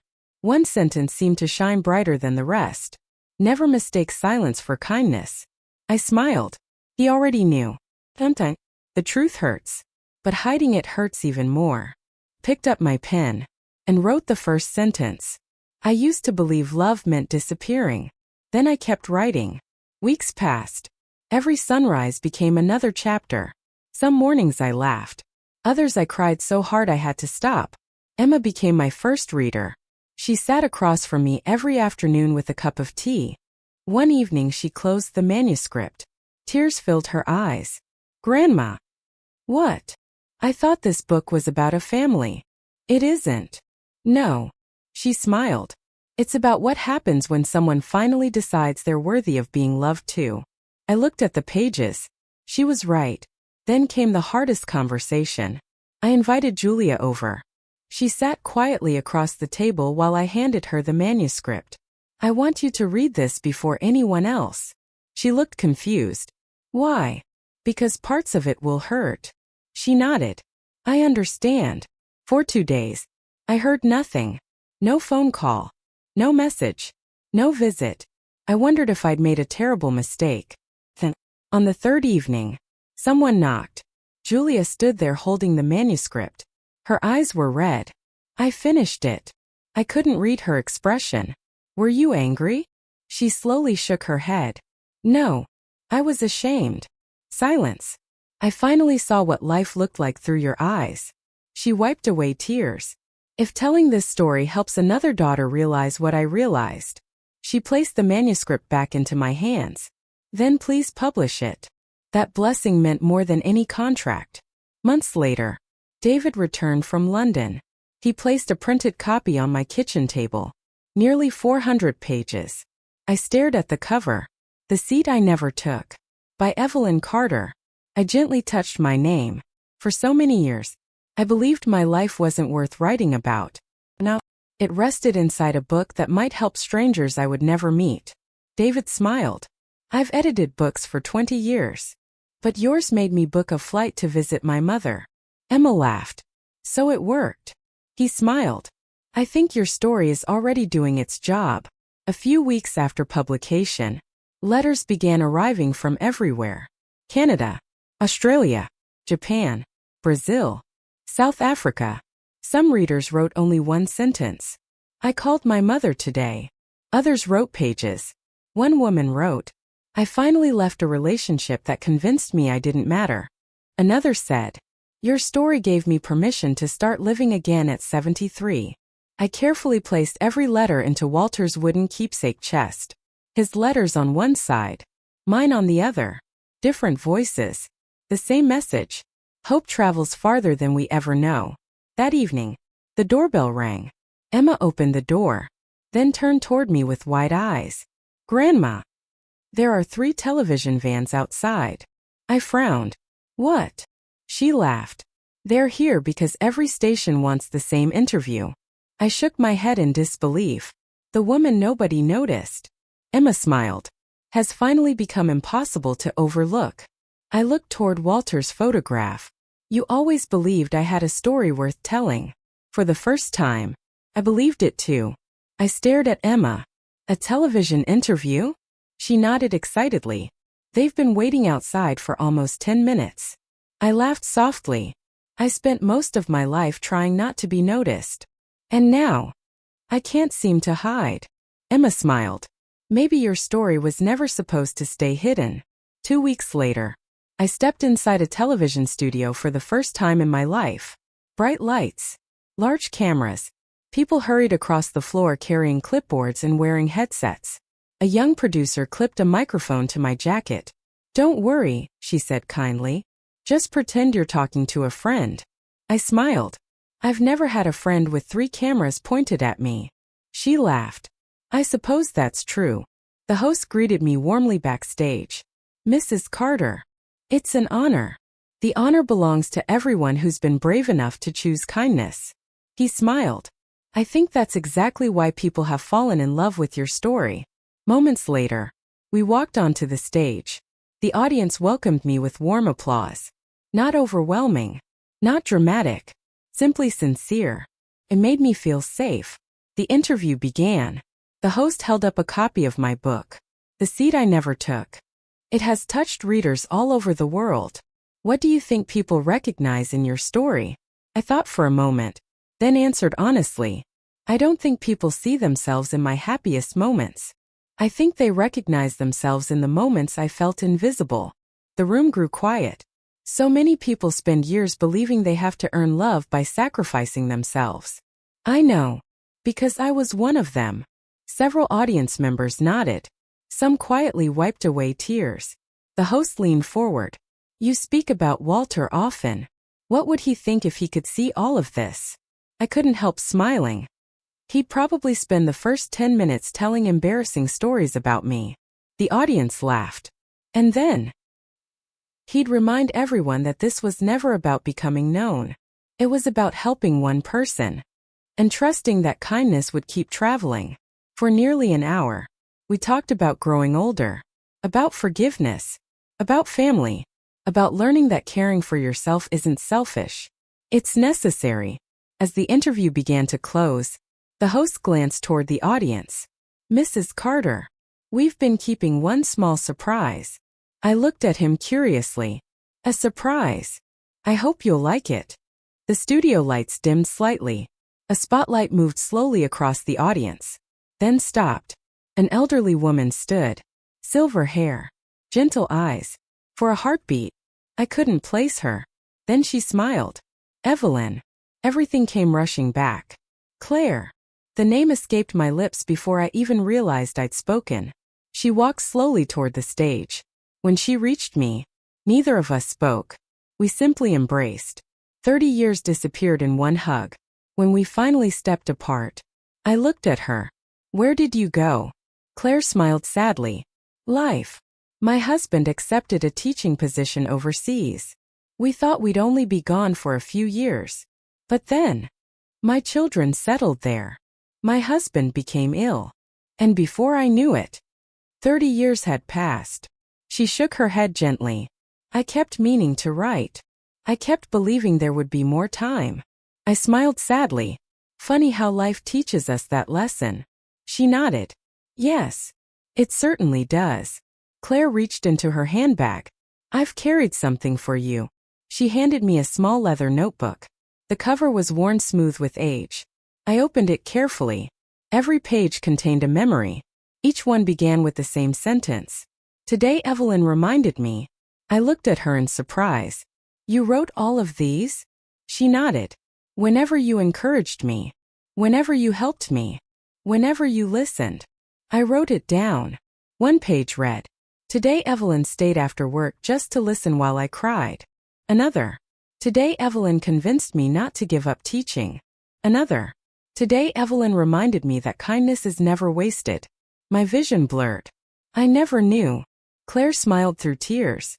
That's because kindness rarely sees itself. The audience remained completely silent. The host quietly said, I've interviewed athletes, actors, world leaders, but I don't think I've ever witnessed a more beautiful definition of success. Before the program ended, he asked one final question. If you could speak to the woman who walked out of that family dinner carrying her own plate, what would you tell her? I closed my eyes. I could still see her. Afraid. Lonely. Wondering if anyone would notice she had gone. Then I smiled. I'd tell her. Keep walking. Because one day, you'll discover that leaving wasn't the end of your family. It was the beginning of your life. The audience rose to their feet. No one rushed. No one shouted. They simply stood. Some applauded. Others cried. Many just smiled. It wasn't applause for me. It was for every person who had ever forgotten their own worth and finally found it again. As Emma and I walked out of the studio together, she slipped her hand into mine. You know something, Grandma? What is it? I think Grandpa finished his list. I looked up at the evening sky and smiled. No. He only wrote the first chapter. Emma frowned playfully. The first chapter? I nodded. The rest. We get to write together. That night when I returned home, the dining room was quiet. Walter's chair sat exactly where it always had. For a long moment, I simply looked at it. Not with sadness, with gratitude. Because tomorrow, our whole family would gather around this table again. And one empty chair would remind us that love never truly leaves. It simply changes the way it sits beside us. After dessert, Emma quietly stood. I almost forgot. She reached into her handbag. I've been saving this. She carefully placed one small envelope beside Walter's photograph. Across the front, in his familiar handwriting, were the words, "Open on the day everyone finally understands." The room became completely silent. I looked around the table. Nancy, Claire, Julia, the grandchildren. Every face carried the same question. With trembling hands, I opened it. Inside was one final letter. My dearest family, if you're reading this, then Evelyn isn't sitting in the kitchen anymore. She's sitting where she has always belonged, at the table, beside the people she loves, not serving from the shadows, but sharing the meal beside them. That means all of you finally learned something I hoped would outlive me. Love should never ask someone to disappear. Real love makes room for everyone, especially the people who spend their lives making room for others. Take care of each other. Laugh often. Forgive quickly. Eat dessert before dinner once in a while. And whenever you see someone quietly giving everything they have, pull out a chair. Tell them to sit down. They've earned it. Love, Walter. Nobody spoke.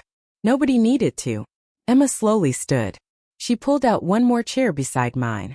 Not because anyone was coming, but because some people never truly leave. The grandchildren looked at her. Why another chair? Emma smiled. So we never forget. There's always room for kindness. The youngest child nodded. I'll remember. I looked around the table. 1 year ago, I had walked away carrying a forgotten plate. Tonight, I sat surrounded by people who finally understood why. Not because I wanted less love, but because everyone deserves a place at the table, including themselves. I looked toward Walter's photograph one last time, then smiled. You kept your promise. And I finally kept mine. The porch light glowed softly against the autumn night, not waiting for someone to come home, but celebrating the fact that they already had. Before leaving, I turned off the lights, then looked back one last time. Through the front window, I saw the little boy sitting in Walter's chair, not because it belonged to him, but because someone had invited him to take a seat. He opened his notebook, cleared his throat, and began reading his story. The room grew completely silent, just as it had when I told mine. I smiled. Walter was right. Kindness never disappears. It simply finds another voice. I quietly closed the door and walked home, knowing the story no longer belonged to me. It belonged to everyone who would choose kindness without ever forgetting themselves.